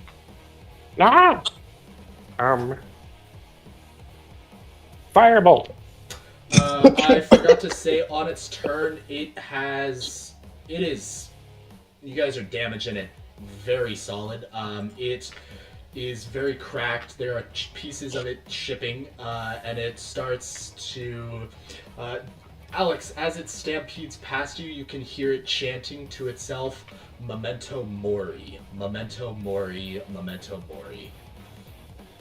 Okay, I think I know what that is. Jesus. 20 to hit for 1 damage. Ugh, pussy, come on. Well, well, that's grim. I'm over here now. I'm gonna bite this guy again. Bite it again. Yeah, bite it again. No, I'm just gonna do last something time. different. Is that all that the... Cool. And then You know what? No. Bonus action hide. bonus action hide. You are Jesus. literally glowing. Yep. You're gonna have to put out your I know. torch. Not happening. You hold your torch and you still try to hide. Yes. He hides behind the torch. You hide To be behind fair, the whole place is lit up anyway, so I don't think the light would particularly stand out, but I don't know. He hides behind the torch, like one of those small lamppost things. You know, I can't see you. You can't see me. You put a blindfold on. No, I'm gonna say holding a torch is going to cause disadvantage on the stealth check. No, that's fine. Also, quick question on the Memento Mori thing. Does it sound like he's saying it to us or to himself? Sounds like it's saying it to itself.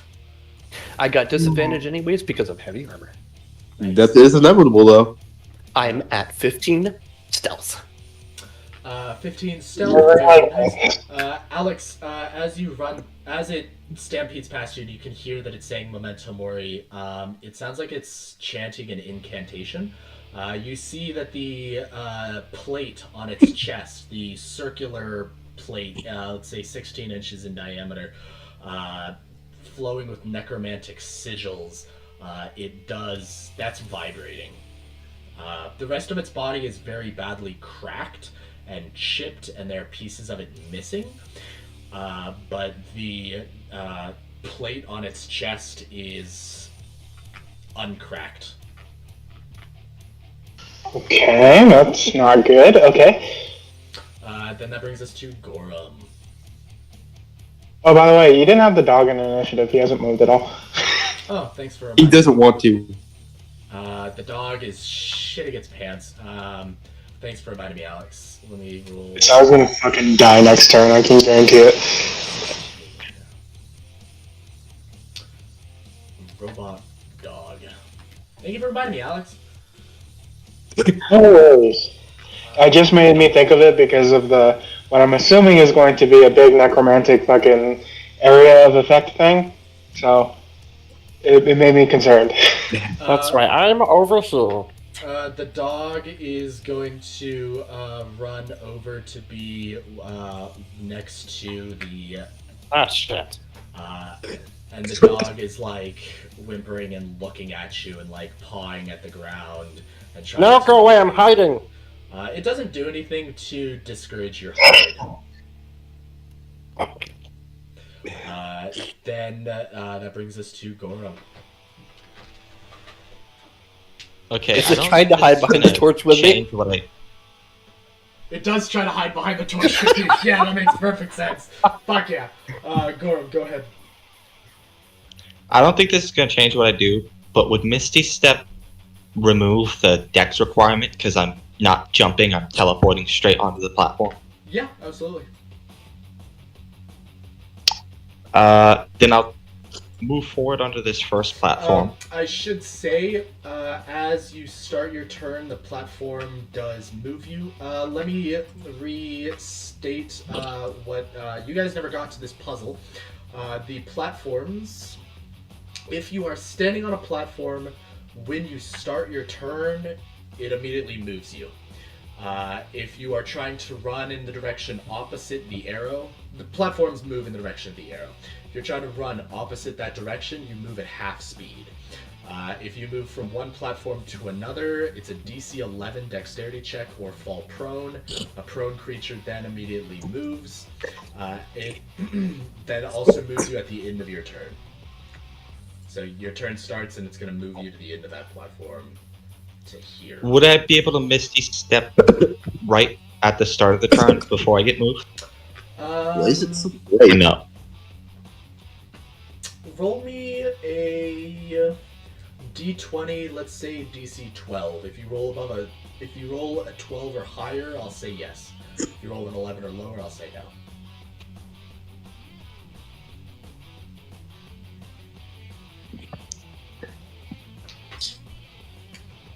I got a 17. Nicely done. Sure.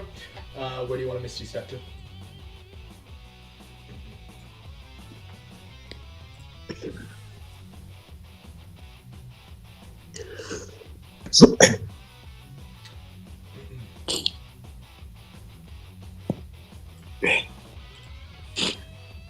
Cool. Go ahead and move your That token. platform on the left that's pointing down. Sure.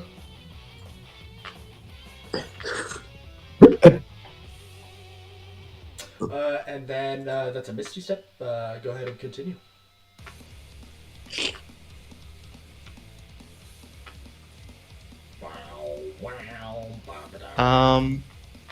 Let's see. I'd like to jump onto the next platform. Dexterity saving throw.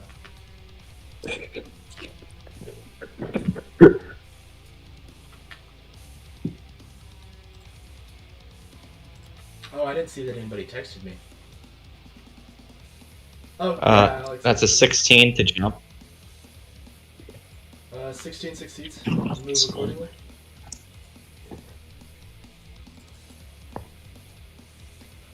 Yeah, Alex, I'm giving you another token, another character sheet. I named it Alex. And I'd like to jump off the final platform to get off the... So that's...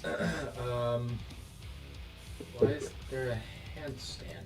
I just saw what everybody texted me.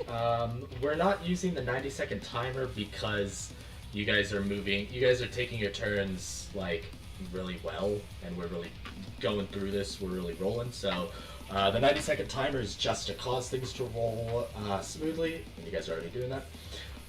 You move on to the next platform. You succeed. You step onto it. You will be moving opposite. So to get to the other side, we'll take 50 feet of movement. I don't have vision anymore. It doesn't seem like I have permission to edit it, Topher, just so you know. I don't see a token for you, Gorum. Let me... so drop another one in this box. It's not a box.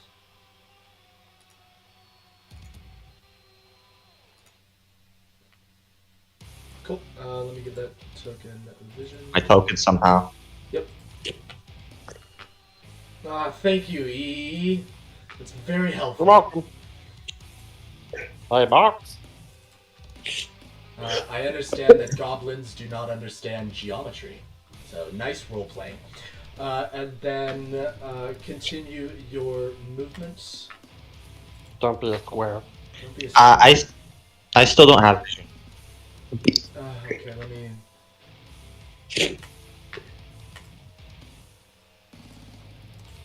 All right, Alex, try again, and then let me give you a token. How about now? What the?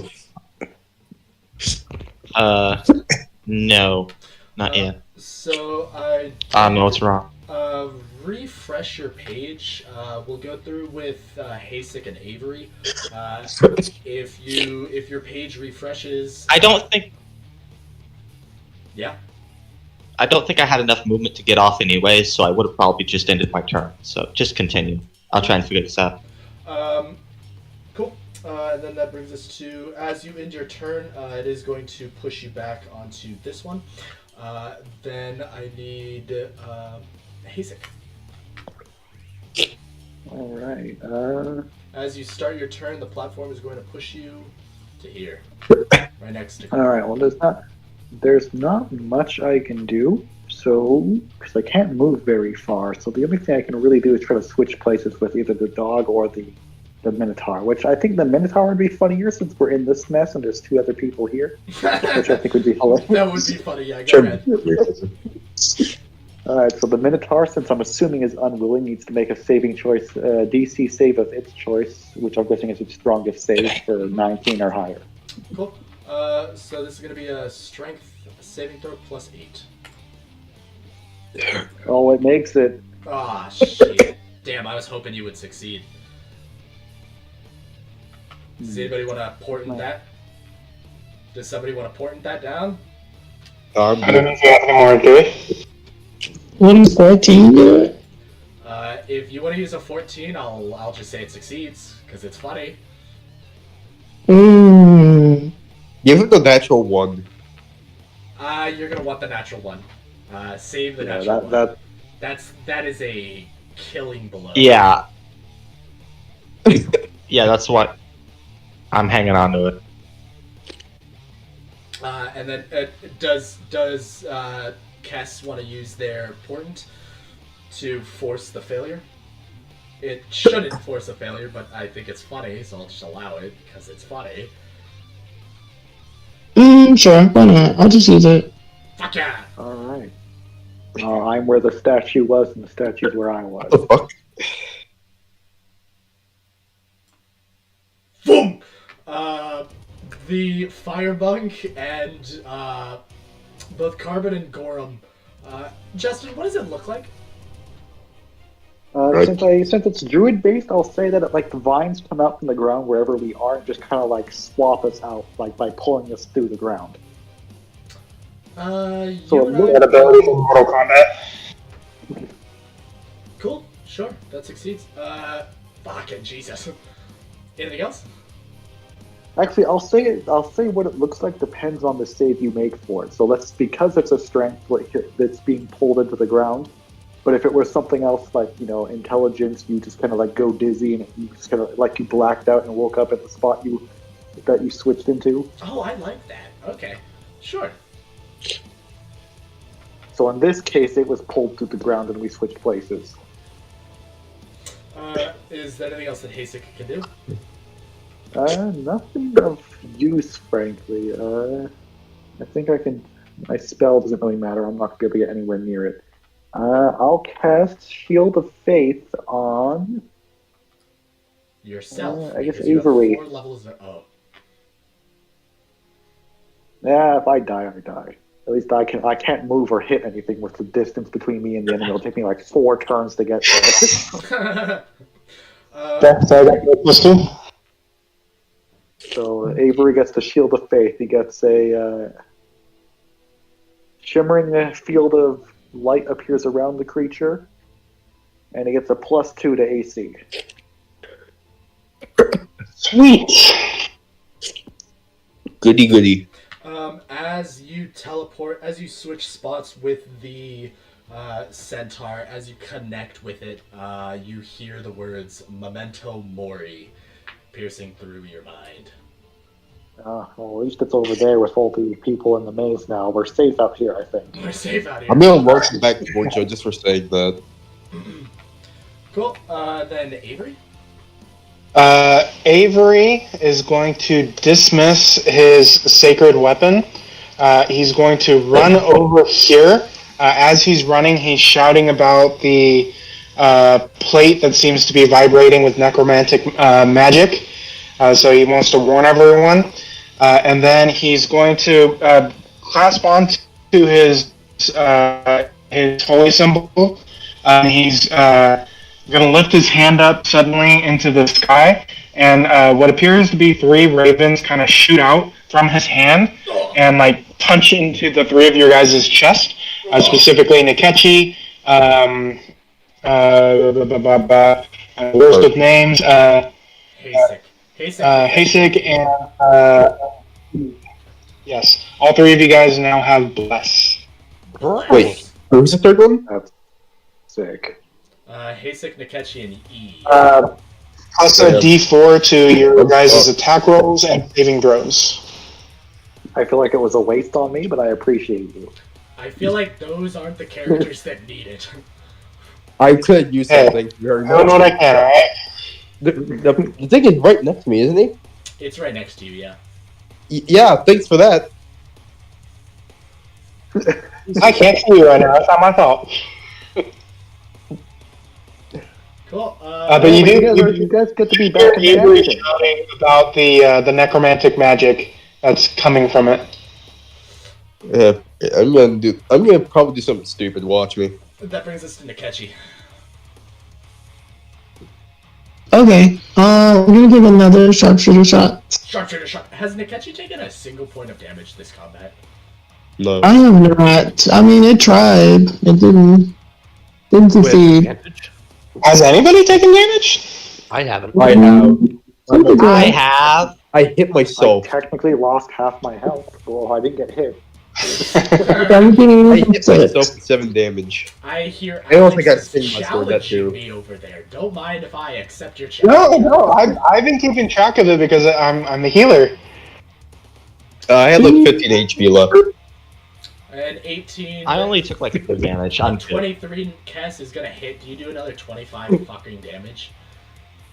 Yeah, I mean, I only have 5 Why is arrows. that So. freaking powerful? Jesus. Yeah, Jesus Christ. Justin, step up your game. Take an ass and take an One of these days, the catch is gonna roll a 1. You know It's what? gonna kill one of us. You want my artificer toast? Have the Minotaur look at me again. I'll die in But that means, do that for a run. Mentor looks at you, die. Mentor looks at me, does nothing. Can I, take cover behind the tree? Maybe I'll... Yeah. You could take cover. You could take cover in the tree, yeah. Yeah, I'll just take cover inside the tree if there's a big blast coming. Okay, that's all I'll do. Cool. Carbon. You know what? Screw it. I'm going to, I'm just gonna fucking punch it. I'm gonna punch it right in the chest. So you're saying you punch it in the plate? Are you? Yep. Okay. Yep, let's see how that turns out. I don't like that question. Who's gonna win? The magic or my fist? Probably the fucking magic, if I had to assume. Alright, so that's a 1d20 plus 5 to hit. Suddenly, the Avery feels the need to run forward. So do I roll for damage or do I get fucked over by something? Roll for damage. Nice. 1d4 plus 3.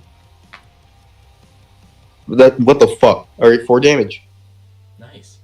No, Merchant gets rolled back. Now then, I also do a key point to do, what's it called again? Flurry of Blows, yes. So, that's another 2 hit.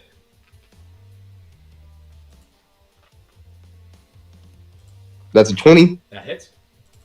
Yep. And then I just, do, Are you hitting the plate? yep. Cool. I hit the plate. I, roll 1d4 plus 3.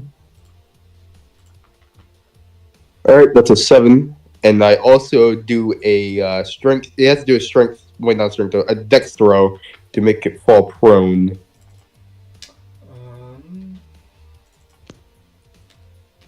That makes a Dex save. Yes, Dex DC 13. It's gonna be +4. Not 20. Damn. Well, I do it again. I do it again. Do it again.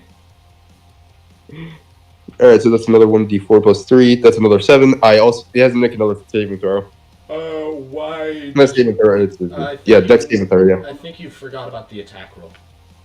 No, I did attack roll. Those are the attack rolls. It does 7 damage each time. Huh?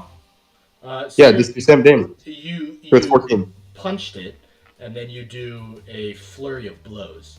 Yes? Yep. Yeah. Yep. So the first flurry of blows was 7. 7. Was a 20 to hit for 7 damage. You need to make another. Yeah, it's not like Baldur's Gate. They both use the same one. They both use the same to hit. They do not. It's not. No, they don't. It's not Baldur's Each Gate. one is a separate unarmed Yeah. strike. You have to make an attack roll each time before you can do damage. Alright. Why did you say two armed strikes with the cold fire? Then you have to look at what an unarmed strike is. Each unarmed strike needs to have an attack roll. Yes. Alright, give me a second to do this. It's not fucking damn typos. Oh, yeah, that's 16. I'm pretty sure that hits. So. 16 also hits for another 7 damage. Are all of Yeah. these attacks against the plate? Yep. Shit. Okay. I also do another dexterity saving throw. Another dexterity saving throw. Fumble! So he falls prone. Falls prone. Fucking asshole. So that's like, what, 14 plus 4? So that's like 18 damage. Yes. Jesus. Jesus. The robot dog is going to whimper and nudge its snout into E. Then the centaur is going to look Carbon in the eye. Carbon needs to make a Constitution saving throw. All right. It's still prone, right? It is.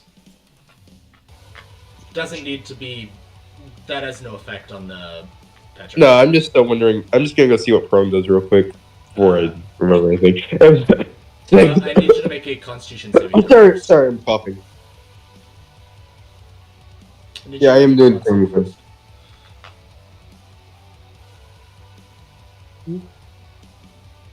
Yeah, so that's a way. 1d. That's Constitution, so it's 1d. 19. 19. Very nice. That succeeds. It's going to forego one of its attacks to petrify you a second time. Make another Constitution saving throw. Jesus. It's petrified of you. There you go. Nice. 21. It's even higher. Fucker! Oh my god. Okay. It is going to hit you with its sword. It's gonna stand up using half of its movement, and then with one of its hands, it's going to swing its sword at you for a 6+6 to hit. 16. Does that hit? My armor class is 16, so That hits. So you're going to take 7 points of slashing damage, and I need you to make a strength saving throw. Alright. Strength saving throw. Oh. Well, hopefully my luck keeps up. It does not. Well, that's 11. Oh, wait, actually. Oh, wait, it lets me out the fucking puzzle room, doesn't it? It does. Oh, that's actually pretty great. That is pretty great. Congratulations. With its final action, it's going to raise 2 of its hands.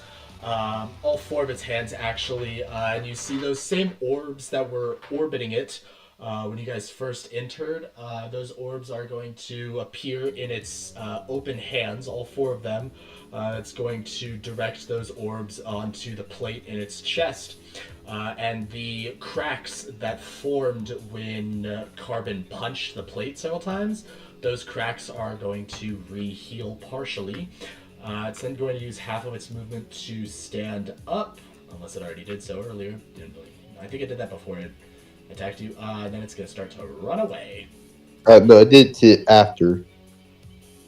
And then does Gorham get a opportunity attack? No. I'm not sure, but I also don't have vision. You don't have vision? Did you refresh your page? Because when I... Drop another token. Refresh? Drop another token in the box that I'm drawing, not the box that the goblin who doesn't understand geometry will try to draw. I'm going to drop another token in this box. A little flick on the top of different. Oh, thanks. Thank you so much, you guys. Oh my god, yes, that was a real group effort. I think there were 3 of you all at the same time who were like, hey, let's fucking confuse him. Alright, that's number 4. Oh wait, I had vision. I was scrolled in the wrong place this whole fucking time. Great. Hey, can somebody insult him for me? You're dumb as fuck. Ow, Jesus, that was a bad insult. Sure. So can Gorham see now? Can you see? No, there's just a bunch of lines everywhere. But yeah, I do have vision. You have vision. Yeah? I just... Line vision, apparently. Well, You know what? I think it would be more interesting if the centaur ran down here. I'm going to say the centaur runs down this way. Because most of the damage is coming from a single person. All of the damage is coming from a single fucking person. hey, I think I'm doing pretty good too. You're also... Okay, all the damage has come from 2 people. I gave it fairy fire. You did give it fairy fire. So then, that is all of it. Then that brings us to E. Can somebody get rid of those lines though? There are no lines. Yes, there is. What lines? Maybe bugged out. The 126 feet of lines. Oh, that means it crashed. That means it crashed. Shit. Thanks a lot, guys. You crashed my game. It is E's turn. I thought you got some time. I'm running up here. Alright, well, I'm just gonna reset. I guess I'm...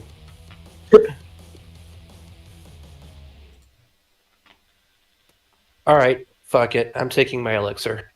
Don't forget that you are blessed. Yeah, that doesn't really help me right now. I can't see him. Oh, great. My thing crashed again.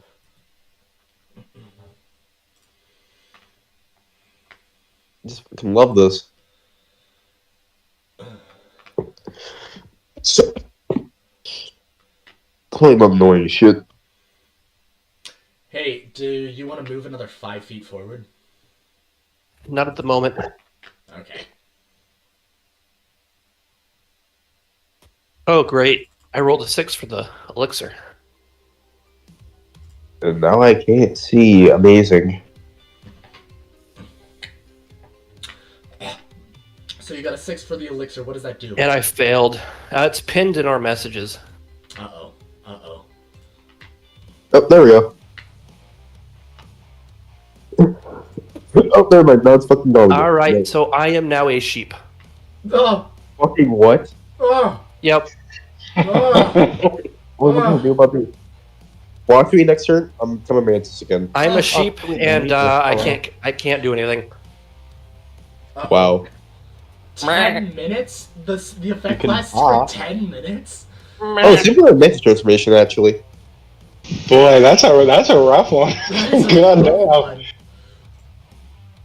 Man, and you only had a 1 in 5 chance of getting that back. Wait a minute. There's this room's filled with grass and stuff now, right? Yes. My action is spent eating grass. Your action is spent eating grass. Oh no. Nice. Ball. Cool. Very nice. That brings us to Gorham. Hey, Gorham, what's that thing you're gonna do? I am just gonna let, since the guy is apparently now in the wall. I'm gonna let the platform take me down. Very nice. That is the start of your turn. You automatically move to here. That bugged.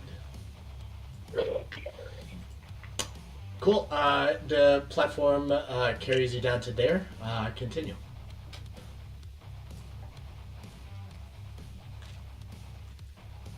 Testing. I can hear you. Yeah, I believe I can move. Yes, you can move that Hello? direction Hello? as normal. We can hear you. Yeah, okay. And he is within line of sight, right? Yes. Okay, then I would like to please connect an Eldritch Blast. Connect the elder. All right, let's go. Come on. How long does the fairy fire last? That's a great question. Give me 1 second.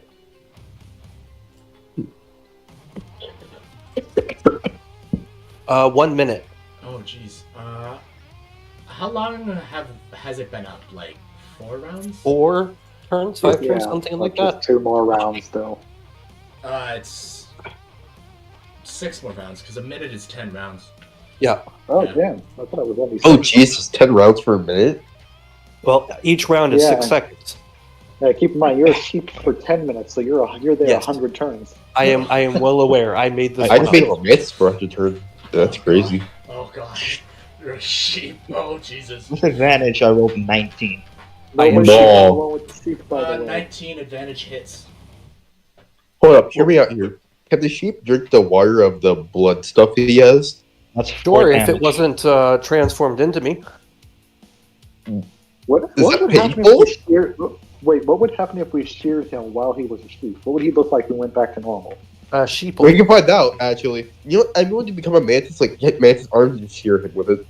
Hey, guys, let's pause this combat and shear ourselves. Let's give ourselves a haircut. It'll be a sheer delight. I'll take it. I'll give you inspiration for that one. Cool. I have sheep inspiration. I'm gonna eat that grass. Oh, you're gonna eat the hell out of that grass. The You grass just eat gets twice as so much grass as he could. Okay, so Gorham, your Eldritch Blast did 4 damage? Correct. Cool. And a piece of... Also, Yeah. I missed out on this while I was trying to get back in the game. What did you mention what that green bar above him was doing? Is that healing him? The green bar is the hit points of the disc. Of the plate on its chest. Does anybody want to guess how many points it has? How many hit points it has left? 20. 3. 30. 69. Nice. Nice. That has a lot of health.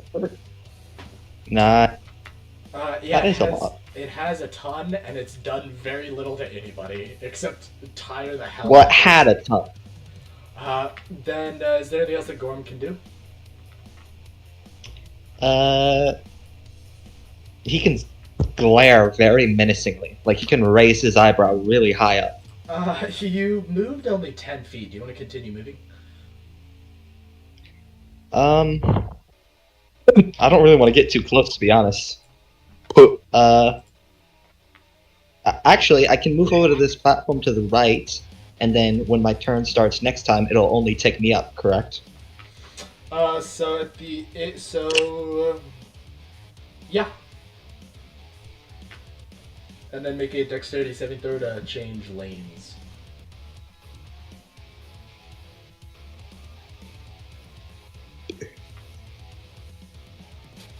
DM, I sent you some clarification on what that actually did. Uh-oh. Yeah, that's what I thought. Yeah. I rolled an 18. 18 succeeds. You can keep running. But you don't want to get too close. That makes sense. Cool. Then that brings us... I just kind of want to stay in the same area. That brings us to Haesik. I switched places with the Minotaur again. God damn it, Haesik. Can you do that? Because you can't see it. Where Yeah, is they- he can't. He doesn't have to see anything to do it. He has to have to turn him on it. Yeah, it The risk with the gloves is that away. you could potentially lose it. That's the bigger thing. Yeah. Yeah, if I don't recollect the wards after, I lose the ability. I only have 10 wards, and if I lose one or the thing that has the ward on it gets destroyed, the ward's gone forever. I'm pretty sure if you have more than one ward, it's random, isn't it? Yeah, it's random who I teleport with. So, now you said you don't need to see it. Is that correct? Yeah. That's fucking broken as shit. Oh my god, Alex, how did you guys like balance that? Simple. The Spider, balancing and it's random most of the time. It's just very the easily person behind lose it, and like I said, the random thing. If he has it on multiple people, he could potentially go to like the completely wrong city potentially. Yeah, or if Also, I, or didn't if, you like, say I put it can on, you- or if I like put it on a bird and the bird flies away, then I lose it forever, and I just like I said, the more wards that are actively in use that are not on the gloves, it changes the randomness of how everything works. So if I teleport, everything that has a ward on it that fails to save will teleport randomly to each other's location. Oh my god. That is so. You know what? If Alex approved of it, I'll approve of it. Haesik, you want to? Okay, wait. So there's an you put an object on. You can only You can only switch locations with something that you placed the A ward on. like a pin. Yeah. Okay. Or it's a magic ward, so it can't be removed by themselves. I'm the only one that can take it back. Okay. We'll talk about that in the coming week. So it is. I mean, so this is play testing. If it's too busted, we can nerf it a little bit more. Yeah. So it's a DC 19. This is going to be a +8 saving throw. That's going to fail. Oh yeah, baby! It's back at the tree. It's back at the tree. Since I start my turn on the arrow, I get moved over here. Oh, sorry, over here. Doesn't really matter. And I'm going to use my turn to dash. Don't forget your movement and tab. Hold I can move 30 feet while dashing. So what is to teleport? Is it a action? Is it a bonus action? Reaction. It's a reaction. So he's already used up his reaction for the turn. Cool. Yeah, I'm out of reactions now. Jesus fuck. Cool. I'm going down this way. Whatever's down this way. With the dash, Yeah, I I can only can get move 30 feet. Yeah. Is there anything over here? Yeah. In the dirt, you find a. It's a pendant. It is. Let me drop it in the Discord. Oh, it should be. Okay, I'm gonna drop it in homebrew items. Oh, homebrew stuff. Homebrew. Yeah, because if everything wasn't homebrew enough.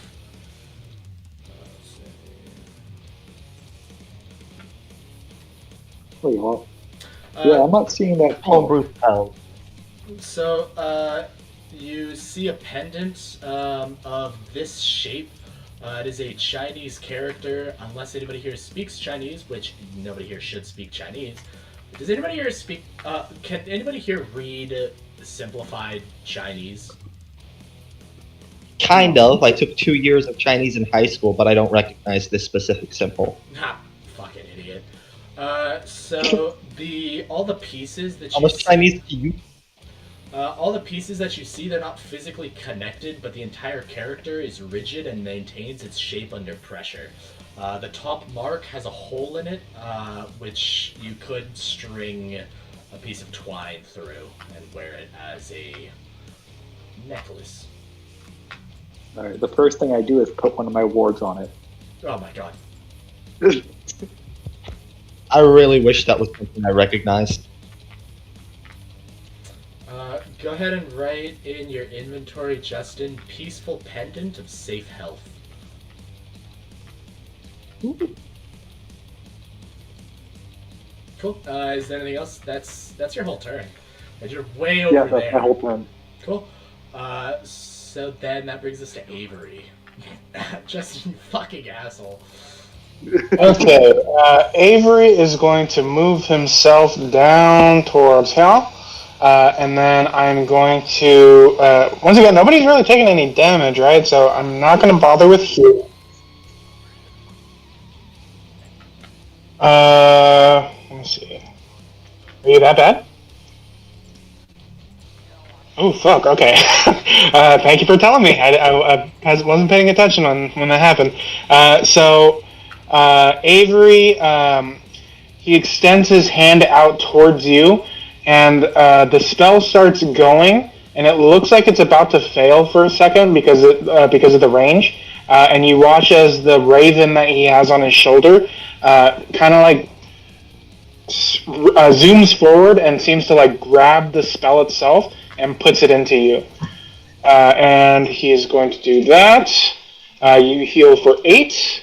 That's his bonus action. And then as my action, I am going to go and do Guiding Bolt. Fuck. I'm assuming that misses. Does anybody have a portent? What? Anybody have a remaining portent, or was that it? I have a natural 1. No. You want Yeah, that to would use work. Do natural one. That only my turn. No, I'm not gonna use the natural 1. Yeah, that's not a good idea. Nechkie? Alright, the kids just shoot their ass. Yeah, I'm just gonna continue my barrage and y'all. Wreck his shit. It's gonna be with Mount Hunter and I think Blessed still on. We still have Blessed, right?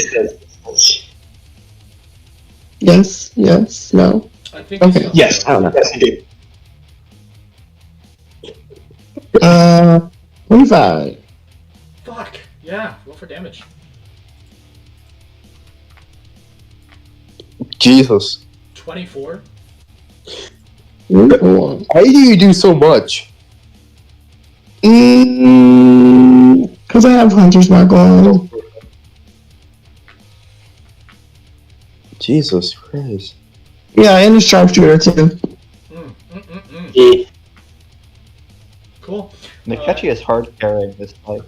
Yeah, But it's hey. definitely carrying the party, Cass. Do you know how I much feel good. damage? Do you know what percentage of the damage that the centaur statue has taken that was not from Cass? I've Like- done the second most. Yeah, and you did like I've done 15%. 14 damage. Oh, you did 14. Nicely done, Gorham. There's a reach. No, I'm so proud of myself. Nechkie. Yeah, but it's all about getting set up though, you know. So they're like the front. Averaging like 20 points per attack, and it's been what, 4 rounds? You've done what, 100 damage? 80 damage? I think I've done that much too. And then that brings us to Carvin.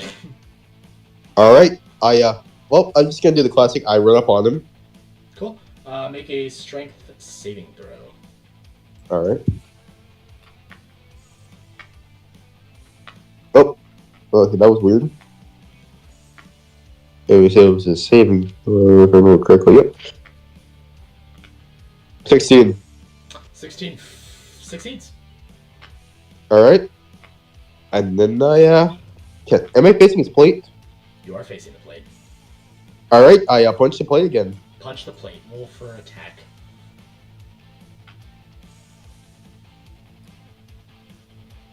Bow, bow, bow, bow, bow, bow. That's for 20. God, roll for double damage. As you're sinking your knuckles into the plate, you see the look in its eyes, concerned and terrified. As you get close to it again, it is continuing to chant. Are you kidding me? Mori, Memento Mori. Again, you're a pussy. Re-roll that d4. Why does this always fucking happen? It's because you're bad at rolling dice, obviously. God. Specifically the D4. 5. Oh my god. Jesus. Okay. So that's Oh, double for shit. 10. Alright, give me a second. My fucking, I was not checking my talent, so I should shut down. Okay. We can come back to you. No. what I'm going to do. I'm going to do a double, free air blows gun. So as you punch it again, it is terrified. And the look in its eye is terrified, concerned, stressed out. You land your knuckles into it, and the another shockwave of cracks ripple through the vibrating plate. As you make contact with it, a cold rush flies down your spine. Ooh, so do it. Alright. My attack was back on. It charges very fast. Nice. Yep. So that's another roll to hit for the free air blows, right? Yeah. Alright, so it's a 1d20 plus 5. Hold on a second, I might peek a bit. I'm having some lag. Having some lag. Yeah. Now, without that fairy fire, this thing would have kicked our ass. Oh, I forgot it was fairy fired. Did I have advantage on my guiding bolt? We should have. I completely Jesus Christ. Okay, this might take a bit. This lag is kicking my ass. Oh my god. There, Finish. finally. Don't worry about it. Natural 1. Natural. You've been pulling a lot of natural ones. It's like super high and low. So, Yeah. natural 1, natural 20, that's all he's got. Natural 1 and natural 20s, baby. That's how life is. I'd rather fumbling and critting repeatedly, like sequentially, is way more interesting than just rolling average all the time. Roll for damage. Take it yourself for a fumble. Hey, your luck is very hot and cold to the extremes. Yeah. Yep. Anyways. Be a natural fucking 1, I swear to god. There we go. Oh my god. Yes! Alright, you're gonna take 4 points of whatever, I assume bludgeoning. Yep. Anyways, I do another hit though. Yeah, go ahead. I swear, this is another natural 1. Yes! 17, so that's a 22. Is that hit? Roll for damage.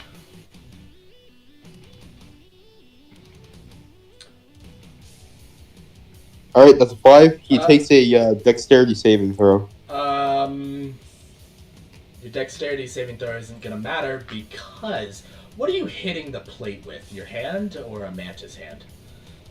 My hand. Your hand. So your hand is gonna come in. You see that the plate, it's a vibrating. Every time you damage it, it starts to vibrate more and more aggressively. And every point of damage that the plate takes, the centaur's face becomes more and more stressed out, panicked, anxious, terrified. There are like, it is crying at this point from the fear on its face as it continues to chant Memento Mori. The tears flowing down its cheeks are actually a part of the statue. They are granite, as though it was carved right on it, which is a really cool image. Your final fist connects with the plate, and you feel your nervous system is freezing cold. The centaur is going to get knocked back and tumble to the ground. You see that the plate is not on its chest. What you see instead... let me drop the image. Nope, that's the wrong folder. Oh god. Oh. Did we unleash a greater evil amongst our party? Uh-oh.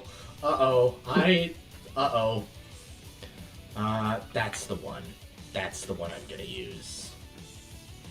Oh, Okay, it's uploading. oh, Jesus Christ.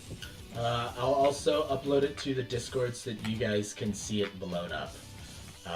This artwork, we only have 2 viewers right now, so it doesn't matter. This artwork was drawn by the artist Martin Santos. What the fuck is that?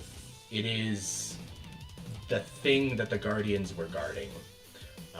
I'll call it Rebecca. Oh. I'll call it Rebecca. You name it Rebecca? Did it come out of the guardian? I'm calling it Rebecca. I'm calling it. What the fuck is that? Anyway, you're saying my nervous system goes cold, right? Your nervous system goes freezing cold. Let me describe a couple more things. Do I roll orientation for that? Because my nervous system is usually extremely hot. It's just a sensation. It doesn't have a physical effect. Let me drop the link to the guys. You're basically feeling death from an aura. You got a Oh, this is new. filling sensation going up your spine. Cool. So I just That's the dropped, fucking cool ass stuff, by the way. this was drawn by Martin Santos on Instagram. He is Dr. Corpus. I dropped the image in the Discord and the link to his Instagram page, as well as Or in goth the, for short.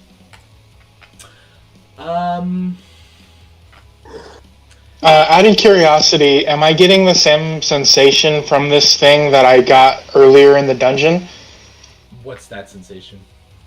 Earlier, after we had gotten the second tree unlocked, Avery, you had described that Avery felt like a sensation of like something watching him and approving of him using necromantic magic. Is this giving off that same feeling? I don't remember saying that, but that sounds. It's just disapprovingly. It's when he lost his cantrip, wasn't it? When he negate the tree. No, that was during the first tree. I'm talking about the second tree. Oh, I can't remember that. I have a fucking stupid ass memory for like really pointless things. No, I just completely forgot that. Yes, Yeah. it approved. That was a while ago. That was like over a month ago. So I'm not expecting anybody to remember it. Oh, it's been a month already? Jesus.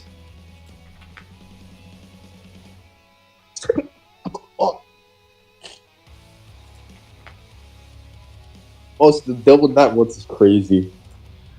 Love the artwork. Yeah, very.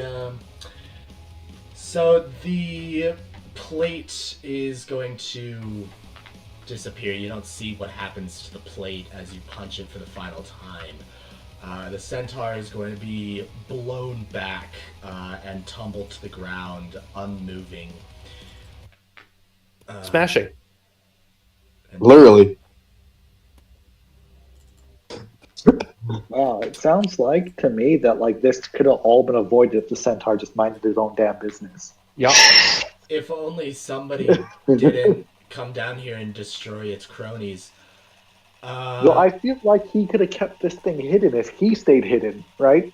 I mean, we I had to told break the that plate. this on necklace quest. Like, I'm still wondering, why the fuck do bands have this? I think we stumbled into the wrong area. I think We should have made a ride at Albuquerque. It's like, oh, God, no, yeah. the adventurers lit up my trees. I might as well bring the worst prisoner in history to them.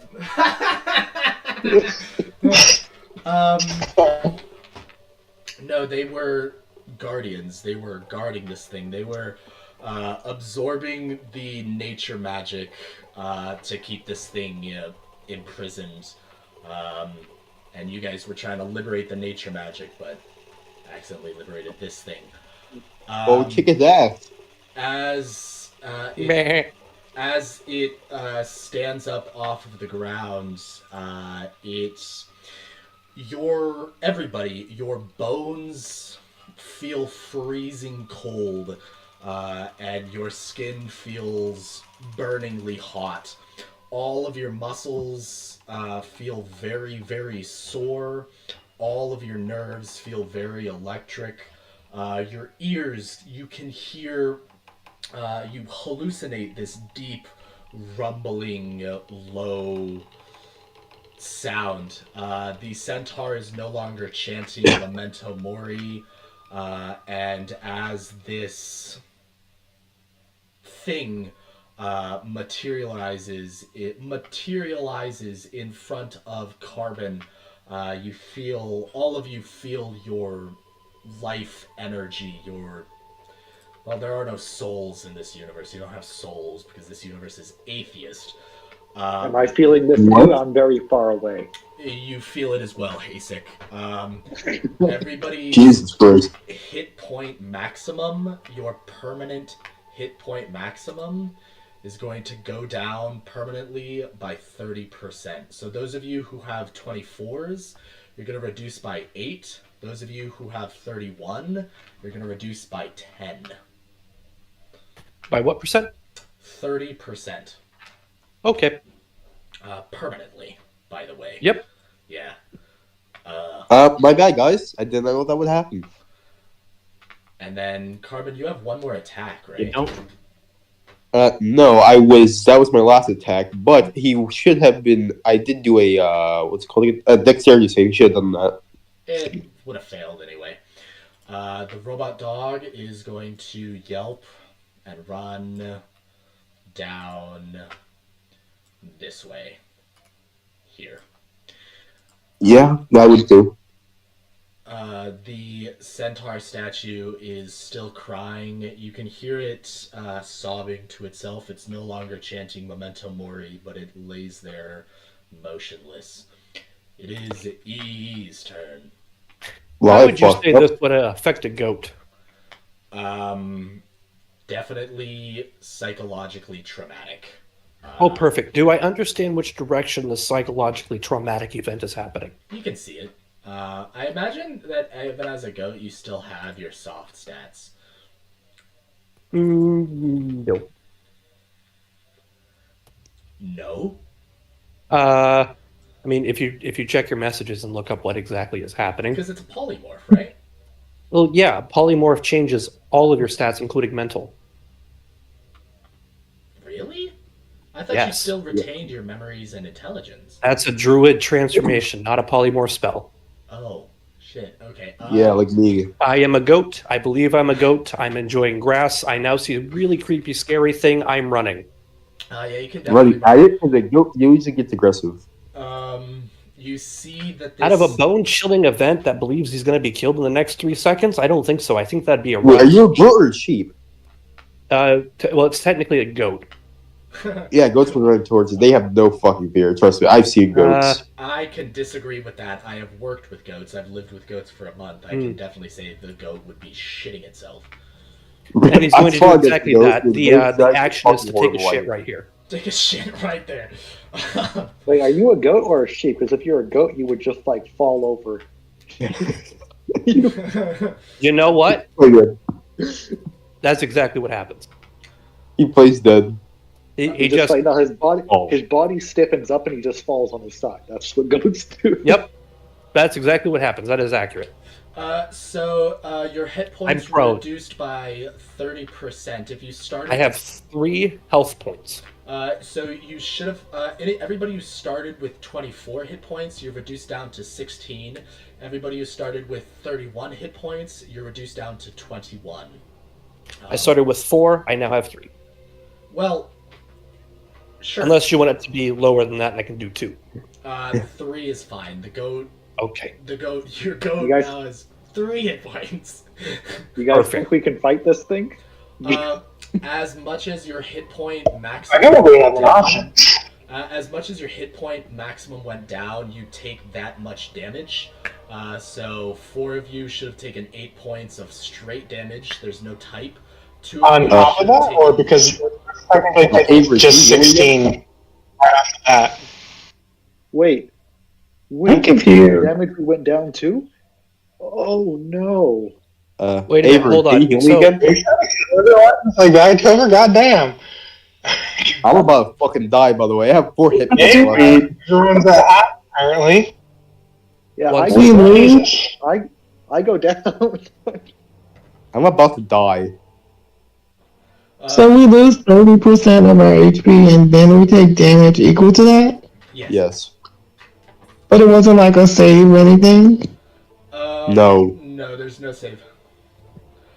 That's my bad, guys. Playing with how I wanted to roll that. The hit point maximum, to keep it fair across the party, there is no save. There is no success. You take that flat. For the damage incurred, you guys could make DC 20 saving throws with your chosen stat. Wait, what's DC 20? What's my chosen stat? Alright. Natural 20.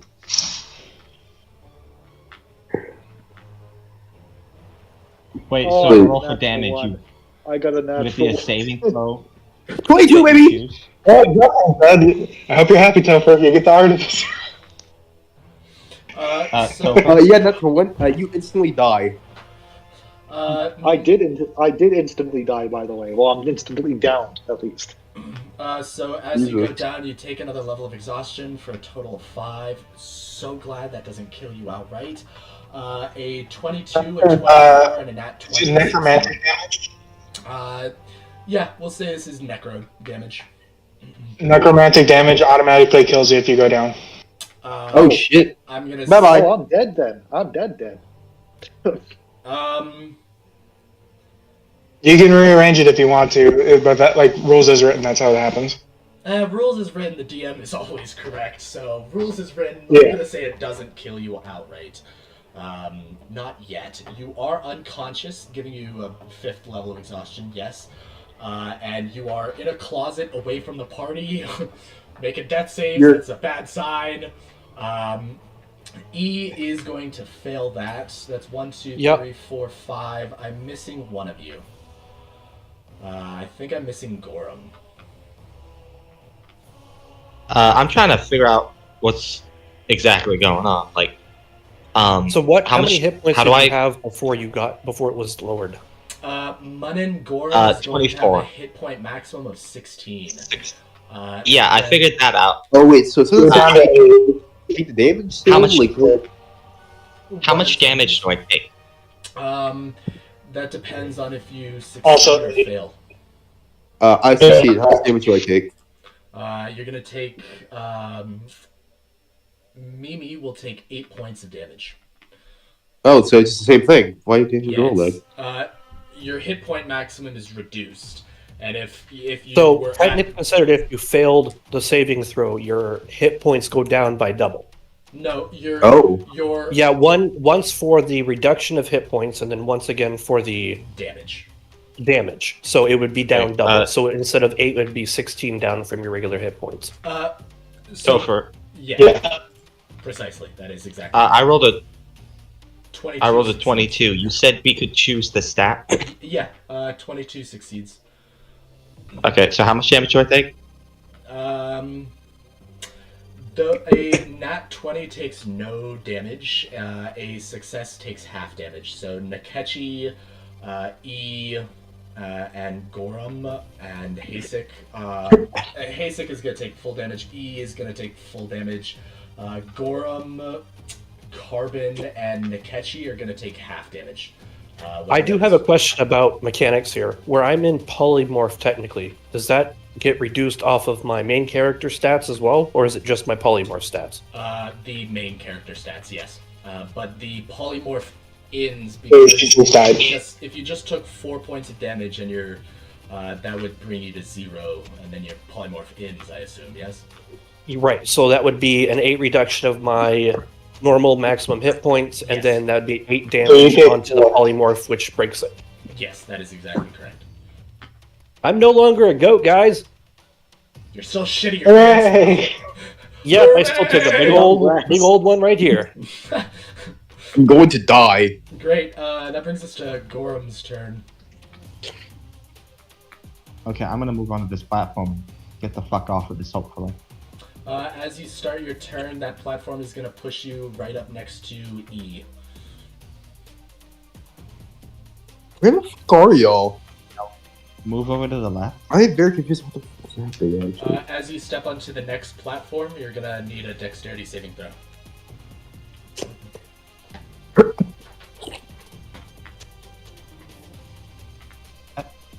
Well, Justin 15. is a corpse. He's not a corpse yet, but if nobody gets to him in however many rounds it You know, I takes... have Practically disadvantage on forced. my saving throw, so the odds are I'm gonna fail my death save. That doesn't apply for death saves, so you know. Because otherwise it's just a death spiral. Thank you, Alex. That is exactly Does a correct. 15 succeed? A 15 succeeds on the dexterity saving throw to move platforms. Thank you, Alex. The disadvantage on saving throws from exhaustion does not apply to exhaustion saving throws or death saving throws, because that'd be a spiral out the ass. All right, I was worried there for a moment.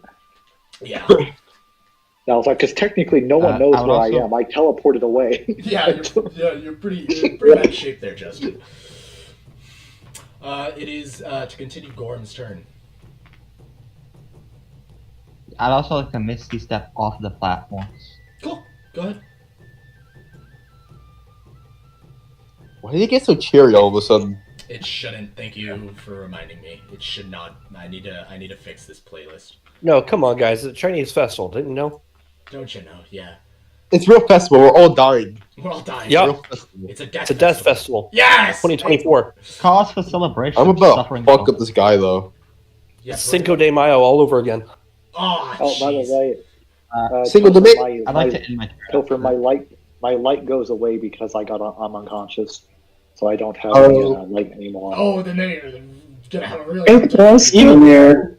Oh, speaking of which, I lost my torch as well. Well, basically, I'm not gonna be able to do anything for you. Just, I'm sorry. Well, I rip. have to listen to the rules, Alex. That's what Gorm ends his turn Min-maxing gives there. and min-maxing takes away. Why is the goblin over here? I thought you were in the room. I thought you were over here.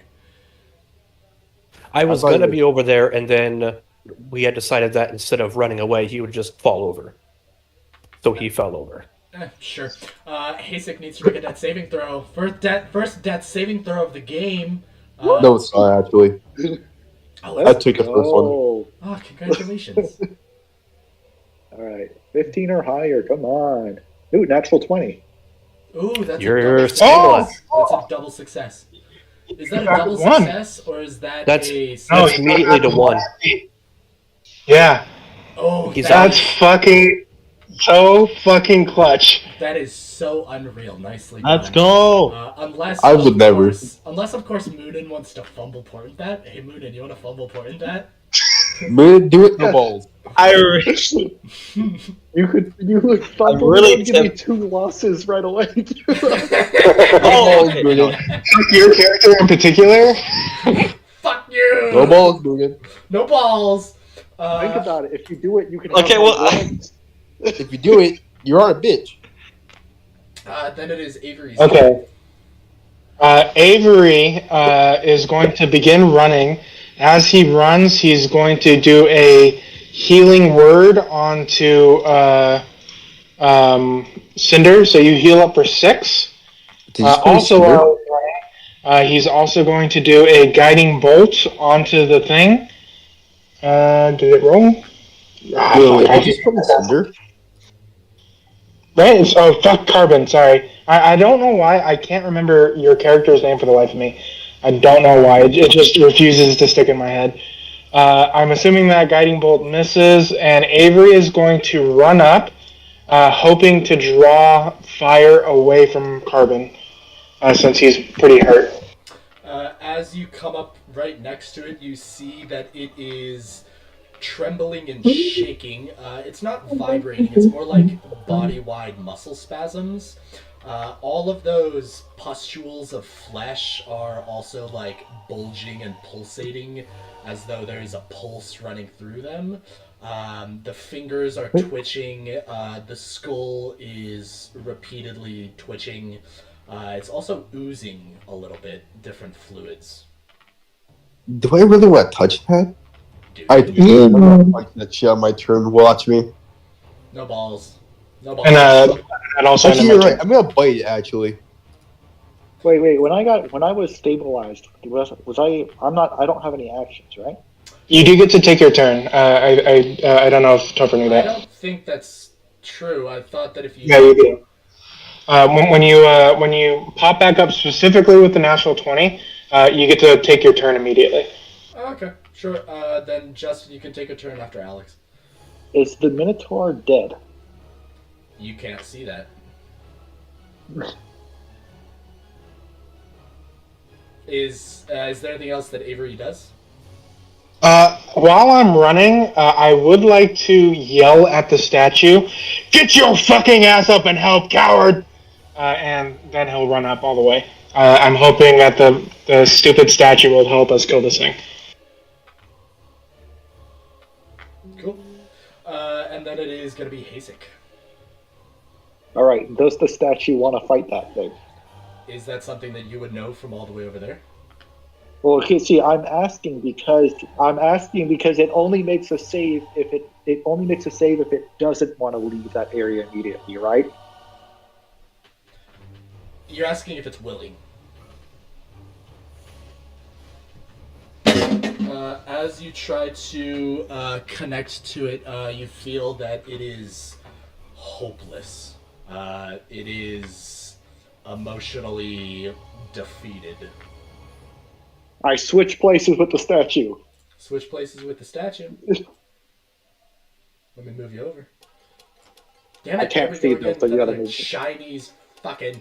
Oh, did you pick up the pendant? I did. Cool. I'll just put this here.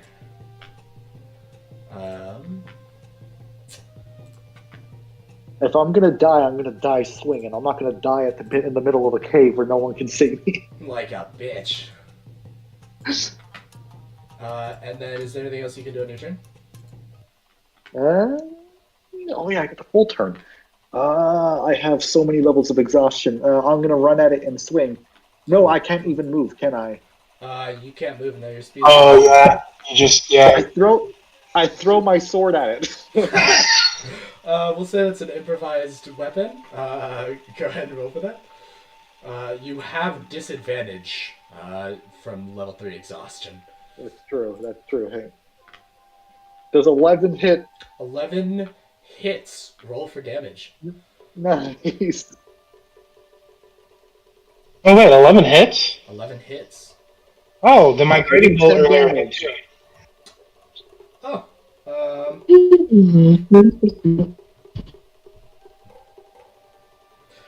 As both of your attacks sink into it. Fairy Fire's still up, by the way. Okay. Is it on this or is it on the statue? Fairy Fire. Oh, it's on the statue. You're right. As both of your attacks hit into it, the pustules of pulsating fluids pop, and as you cut into it, you sever a limb off of it. And then that brings us to Nechkie. Okay. I mean, it's not really moving. I also yell at it and I say, "Take that, you bastard!" Yeah, I'm just gonna shoot it again. Well, yeah, that's true. Shoot it again. Oh, I was trying to use my arrow. That's fine. I'll give the sharpshooter shot.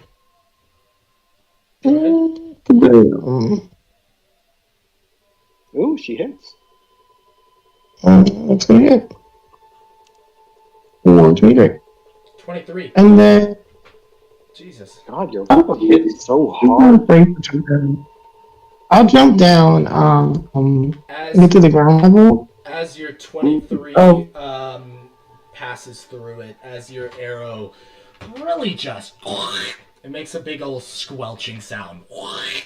Like fluid exploding out of a pimple, but like really big pimple, and it's a lot of fluid. Like if your entire body was a pimple and then you popped it, it would make that sound as the arrow sinks through it. That's gonna kill it. It's going to vaporize into a red mist that is billowing out into the ceiling. Is there anything else that Nechkie can do? Oh, actually, you know what? It's still alive. It has, it only took 20. I don't have Hunter's Rock on this one. You killed it. You still killed it. That's okay. It had a 5 armor class, and I didn't even decide how much hit points it would have. It's easy as fuck. What the hell was this thing in prison?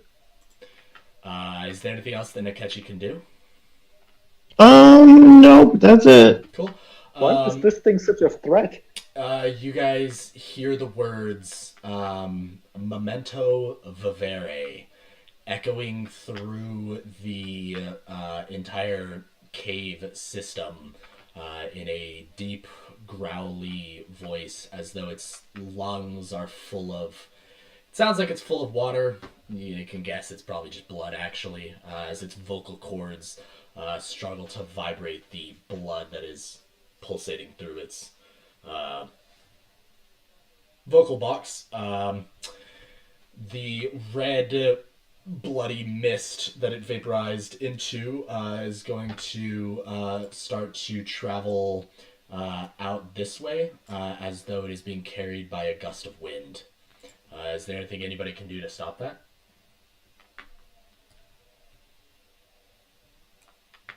That sounds like a no. That brings us to Carbon. Okay. We're still in initiative? Yes. Let me... is there anything that Mimi, that Carbon can do? Or is the red mist is flowing past you? Is there anything that Carbon does with his turn? So it's a mist, right? Does it feel wet? It feels wet as it's passing through you, and then once it's already past you, you feel dry again. Suck it all into your lungs. Don't let it escape. Oh my god. Yeah, do that. Do that. Do that. Do that. If you want to do that... Yeah, sure, I do that. I do that. Oh my... Make a... Oh my god. Make a oh what? my God. Constitution saving throw. Yeah, that's a Constitution if I've ever heard one. Make a con save. Oh, Jesus Honestly, Christ. not the weirdest I would thing like I've to use ever my done. fortune to automatically make his roll a 1. There you go. That's it. Clutch. I've been Right, saving it, man. I've baby. been saving- No, that's a 1. That's a fumble. That's a fumble as fuck. All right, let's see how much damage you take. I told Yeah, you. 19. That would be a 10d20 You times 4. replaced your roll. I was thinking I'd just roll a d100, but if that's too high, it might kill you outright. It probably will. It probably would. So I'll just say you fall unconscious. You're gonna fall. You're gonna take in a big breath of this, and you can feel, just like I described before. Your bones feel cold. Your skin feels hot. Your muscles feel sore, and your nervous system is electrified. Then you fall unconscious. And the red mist, you couldn't get all of it because it is enough red mist to fill a large room, but you did catch enough of it to definitely knock you out. You're going to fall to the ground at 0 hit points with 1 level of exhaustion. Well, I don't know if you had any levels before that, but you I take did. A level. You take another level from falling unconscious. Well, I know exactly how to solve it, though. You guys don't see that. Then it is the goblin's turn. Drink more mist. Yeah, do that. Is that what the E is gonna do? No. You're gonna try to inhale it? Pussy! No, Pussy. absolutely not. I say when I'm knocked out, What pussy. the hell is this thing? Is there any check I can make to try to figure out what the hell's going on? You can make a Arcana or a History check. I recommend on the 25. Oh Jesus. Lich. Oh, I just breathed in a fucking lich. That's amazing. Okay. I think when he wakes up, he should have another feat. I eat a lich. Actually, wait, can I swallow that air when I wake up? It's gonna be past you when you wake up. Who around me looks the worst in terms of beaten up? Probably me, if I had to assume. You are Yeah, he's unconscious. currently unconscious. Haesik has 5 levels of exhaustion, but Haesik is awake. I don't think anybody else. I think everybody else is. Can't really do much for exhaustion. Wake me back up, please. I guess I'll perform a cure wounds on downed guy.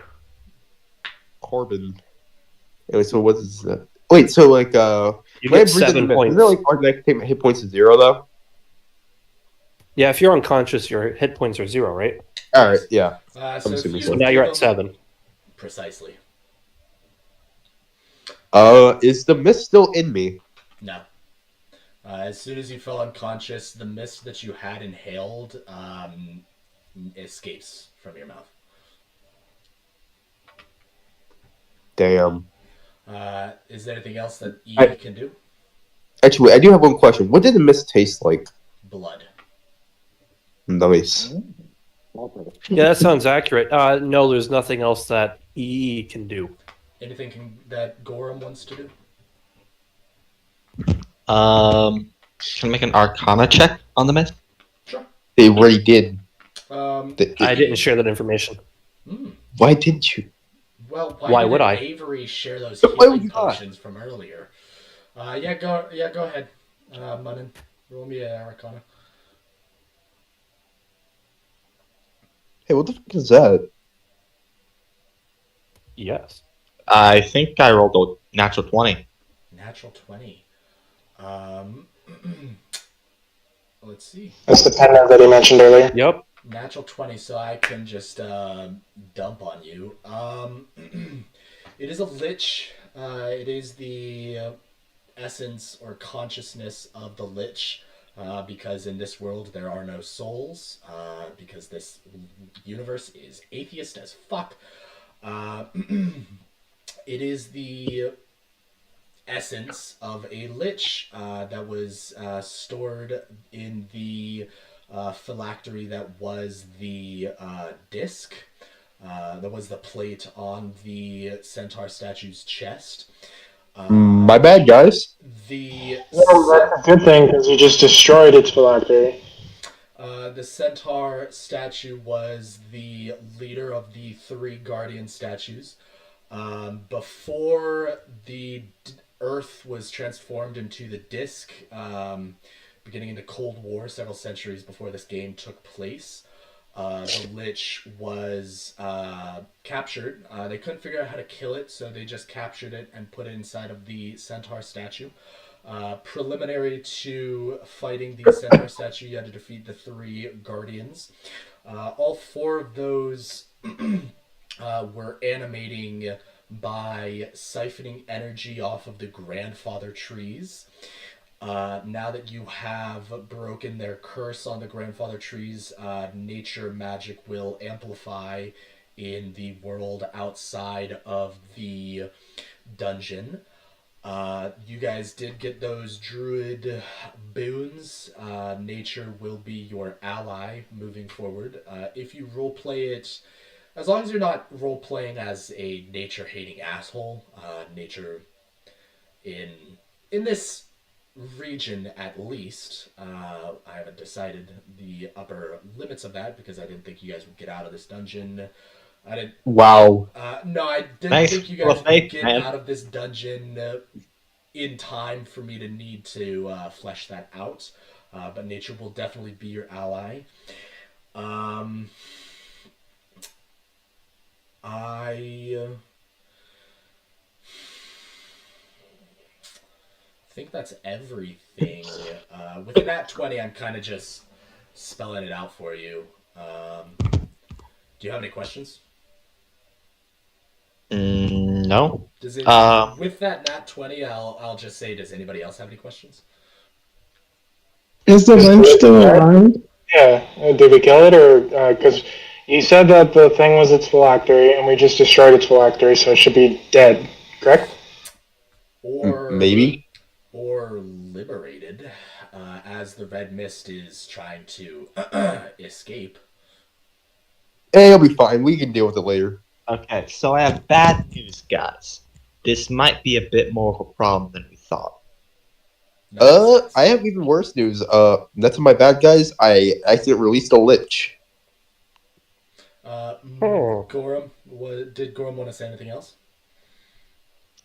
Yeah, he would explain about the lich. We're fucked. Does anybody Oh, else it's have a any lich. questions? Well, I fucked us. We are. Just going off of that Yeah, nat you- 20, if anybody else has any questions, I can answer them. Crazy. And natural 20 fucking released the Lich. Yeah, we're kind of fucked hard, dude. I mean, are we? It- I mean, do we here's a really question. have to deal with the Lich? Can we just, like, I don't know, let somebody else deal with that? Is there any way to currently yeah. stop it? Well, I I think tried we should healing it go- like a smoke. I have radiant damage I could potentially do. Actually, wait, I mean, question. right now in its mist form, is there any way to stop it? We can use a fan, probably. Right. I assume it's not flammable because it's blood. Okay, I have Can an we make idea. the I kind of want to assumption try. That can any of us make the assumption that if one of us were to die, we could chase it in our own mist form? Why the fuck would you? No, they've tried. My character is not a smart one. Munin, you started to say that you had an idea. Okay, so I haven't been here. So is that tree that Kess is Nechkie is in? Is that the grandfather tree that you mentioned? That is. No, it's the one in the middle, isn't it? Okay, They're Gorum all would- grandfather trees. Gorum would Let's- try and see if he could connect magically somehow with whatever entity is in the tree and see what the fuck he wants to do about the Lich. With the nat 20, there's no entity. It's just the Nature. It's just nature. You Well, guys are fuck. already connected with it. As you guys freed the three trees and thus freeing the fourth tree, you guys were helping nature. The contract that I mentioned earlier is very loose. It's more like don't harm nature and as much as you can try to help it. Like it's pretty simple. It's a trope essentially. As long as you guys don't like pollute or chop down a tree without its specific permission or something like that. But that's more of a case by case basis. That's more role play than mechanic. You're already I have a question. connected to the nature. And then Mimi had a question. Yes, this might seem unrelated, but does the Lich Mist make me high? No. You have a Damn. splitting headache, and your whole body hurts. Can I roll to see if I die that I'll be able to chase it in my mist form? Oh my god. Yeah, go ahead and roll for that. Go ahead and roll for that. Sure. Why do you want this? Natural 1. Natural. Natural would kill him or help him. I realize I don't have a mist form. It's okay. Yeah, you understand that if you die, you're just gonna die. That you're Can I help him do that when he says it, even though he says no now? I mean, you haven't used your... Wait, have we used the natural one yet? Yes. Yes, I did. When? On carbon to make carbon. I'm gonna be honest. I would have preferred to use it for this, but Wait, you made me fumble? You did! Yeah. Hey, does Kess have any questions? Oh, No, wait, I do not, unfortunately. wait. What? I have disadvantage on saves. Oh god! You know what, Justin? Absolutely. Haesik believes that if Haesik dies by his own hand, he will transform definitely into a red mist. I punch myself in the nose. As long as it does 1 damage, I die, get the 6th level of exhausted, and just straight up die. Alright, do it. I can't even do anything about that. God damn Do it. it. Does Gorum just stares. Hit him? Does Haesik do that? Yeah, he punches himself in the nose. Oh And it my takes God. at least 1. Gorum stares in amazement as his party member kills himself. I'd magically make popcorn and just eat it while watching this. I love how the Yeah, I Lich punched just myself. escaped and you guys are just shooting the shit over me. Oh, no. I'm not letting him escape, or at least hopefully not. He's not letting him escape. You're trying to get him down by fucking dying. Luckily, that was Haesik's turn. Haesik fucking kills himself. Kills himself. That brings us to Avery. Alright, so is he missed now? I have one last 2nd level spell slot, and I have radiant damage. I'm going to cast Guiding Bolt.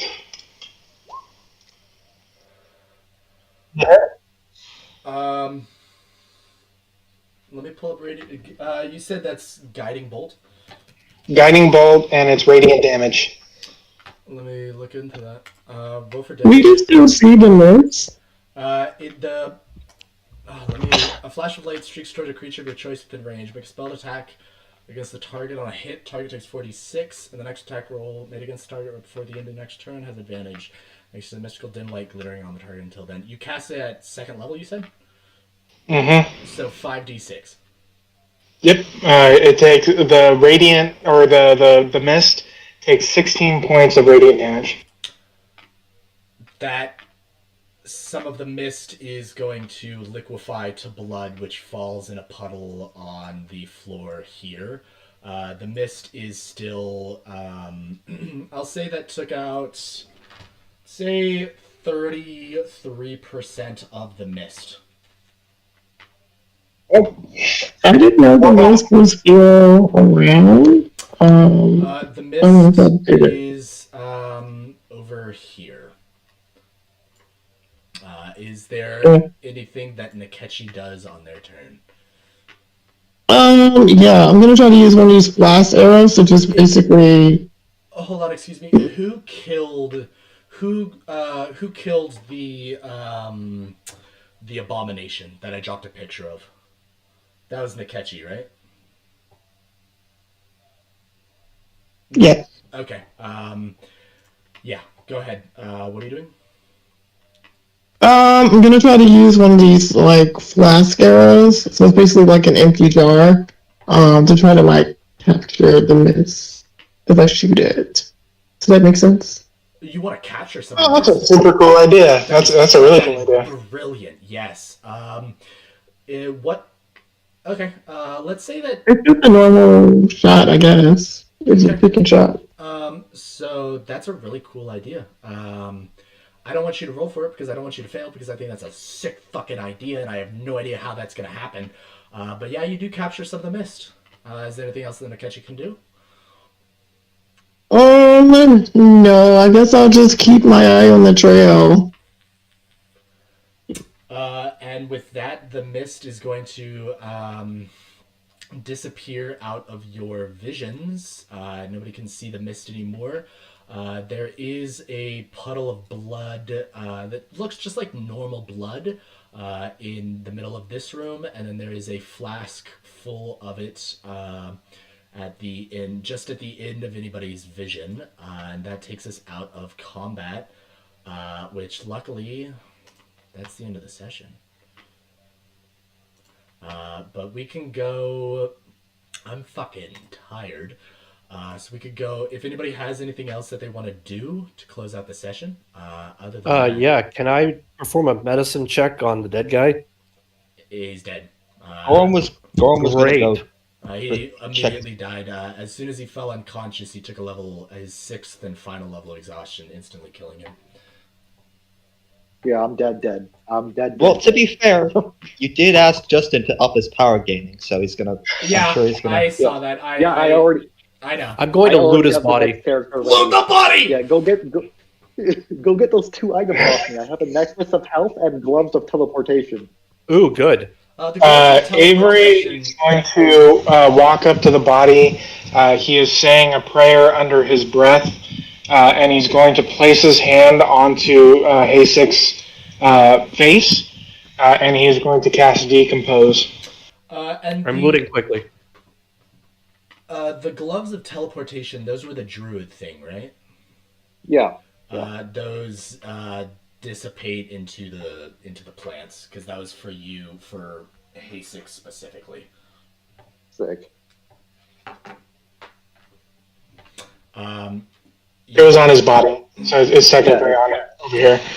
So if you could copy and paste your inventory into the Discord into general. If there's nothing that anybody else wants to do, I'll write the diarrhea.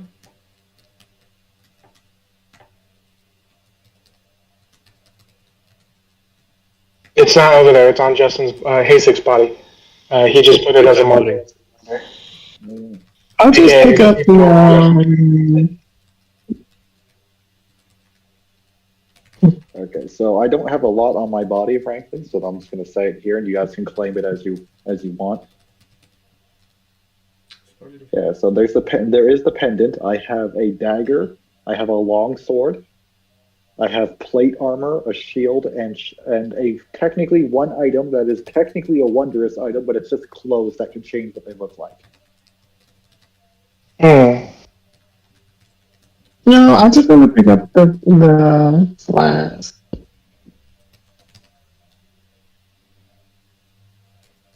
You said like a hat that can change what you look like? No, it's shift weave. It's an item, so it's technically clothing that changes its look. I think you get 3 looks out of it in total. No, up to 5 different outfits made from this one outfit. I had it for flavor since I was a changeling. You know what? I'm gonna take that. You guys are just like pulling everything off my corpse. As your body's rapidly decomposing, yeah. Wait! I also have 15 purple roses, which I believe had to do something with what that dude asked us to do in town. Yeah. I'll pick them up. What's the clothing called? Yeah, it's called shift weave. And I also have a set of weighted dice if you want to cheat in a game of dice at any point. It's just part of my I think it just comes with the background.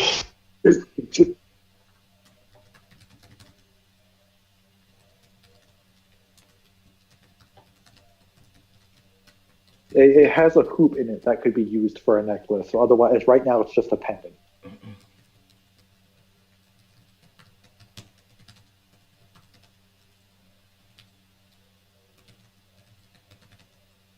To be and also it's called the Peaceful Pendant of Safe Health. That's what Topher told me. Mm-hmm. I don't know if you know this, but it is called the Peaceful Pendant of Safe Health. It is the Chinese character.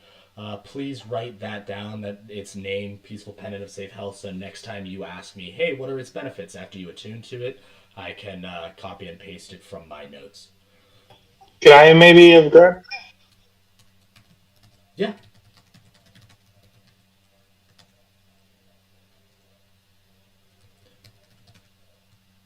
Yeah, I mean, I also technically have rope on my body. You could use that.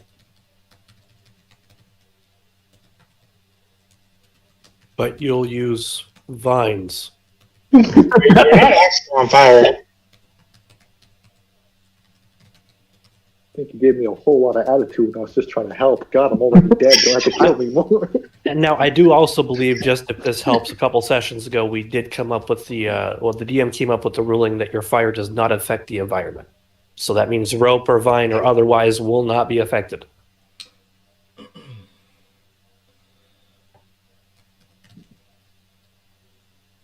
So am I taking that necklace, or are you taking it? Okay, that's fine. And who took the shift weave? I did. Okay. And nobody wanted anything else that was on me? The long sword, the plate armor, the shield. I'm afraid I'm much too weak to carry any of this garbage. I was thinking about the plate armor because. Can I pick up the blood of the lynch? The like flask? Absolutely. Yeah, absolutely. All right, well, that done, I'm deleting Haesik now, so I have room in my character creator. Yeah, go ahead. I will have the character ready in about an hour. I'll send it to you, Tom. Cool. Like, can I make like an Arcana check? Do I think that like, because we still have like our hit points deducted, right? Yes. I want to see if I can fix this. At least fix me. Oh, also, did everyone level up from this encounter? No, you have not yet leveled up. No. So you guys are going to level up just for... just to smoothen it, you guys can level up your characters to 4. You guys won't receive those benefits but until you do a thing in the town. But just because... You'll do that pretty early next session. But just because I don't want to pause the game while everybody levels up their character, you can level up your characters now. Justin can make a level 4 character. For balance, please roll it with only 3 hit die, as you guys did lose a hit die before. If you guys want to... So then should we get ourselves back up where we were? Yes. So if you guys want to... I don't like that everybody has almost... That 4 of you and 2 of you have the same number of hit points. So if you guys would prefer instead to roll your hit die, you can do that. But that's your choices.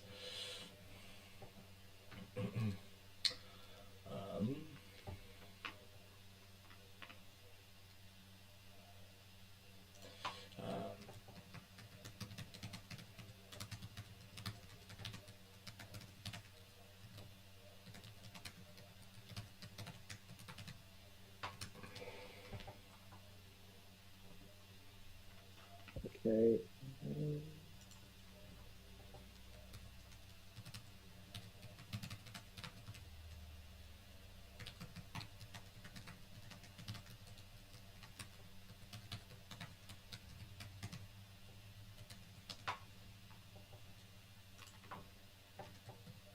Actually, I will pick up that plate armor. All right. So You said plate armor, correct? yeah, it's plate armor. Cool.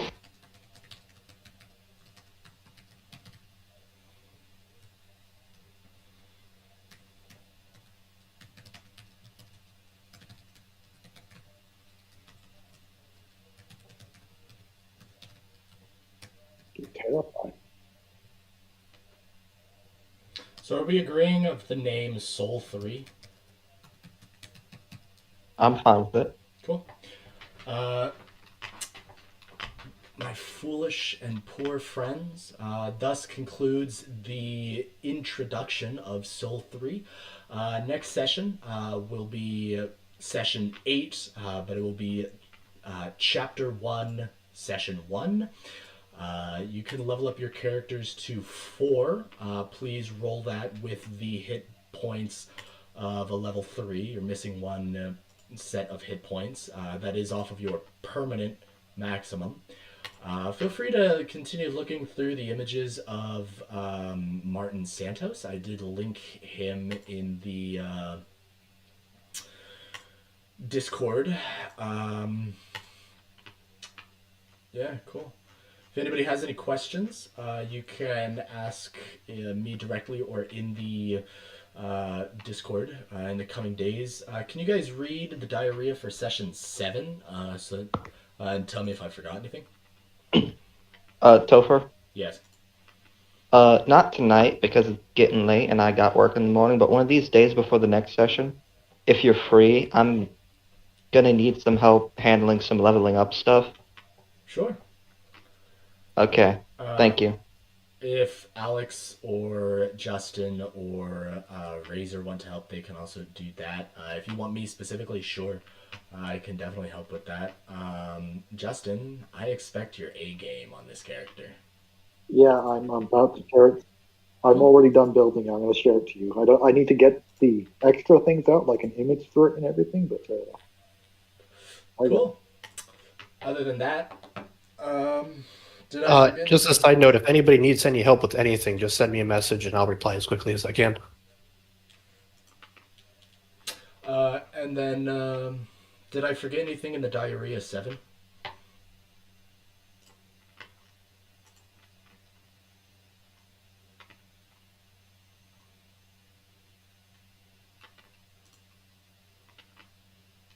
I'm excited for what Justin has cooking up. Yeah, me too. Well, it's Topher's basically it's basically another artificer like Haesk, which I believe there's special restrictions to that, right, Toph? Yes. So an artificer. Wait, are there 3 artificers in the group? No, I'm not an artificer. 1. Kess isn't the artificer, so there's going to be only 2. Artificers. How the hell are you hitting so hard if you're not an artificer? Glue range. I'm a Bloom Stalker Ranger. So, Artificer, because it is technology, you and I are going to have to come up with some in-game, in-world reason as to why you're no longer with the Elven Empire. If you are an Artificer, you should probably play an elf, but you and I can talk about that at length in the coming week. If you want to text me when you're free. Yeah. You already have my information on that, right? Your Artificer is more like an alchemist, right? Right, but there's a reason why I'm no longer like within the Elven Empire. We talked about that when I created the character. Oh, I something will that send you a message. Yes, please. considered. It is entirely possible that you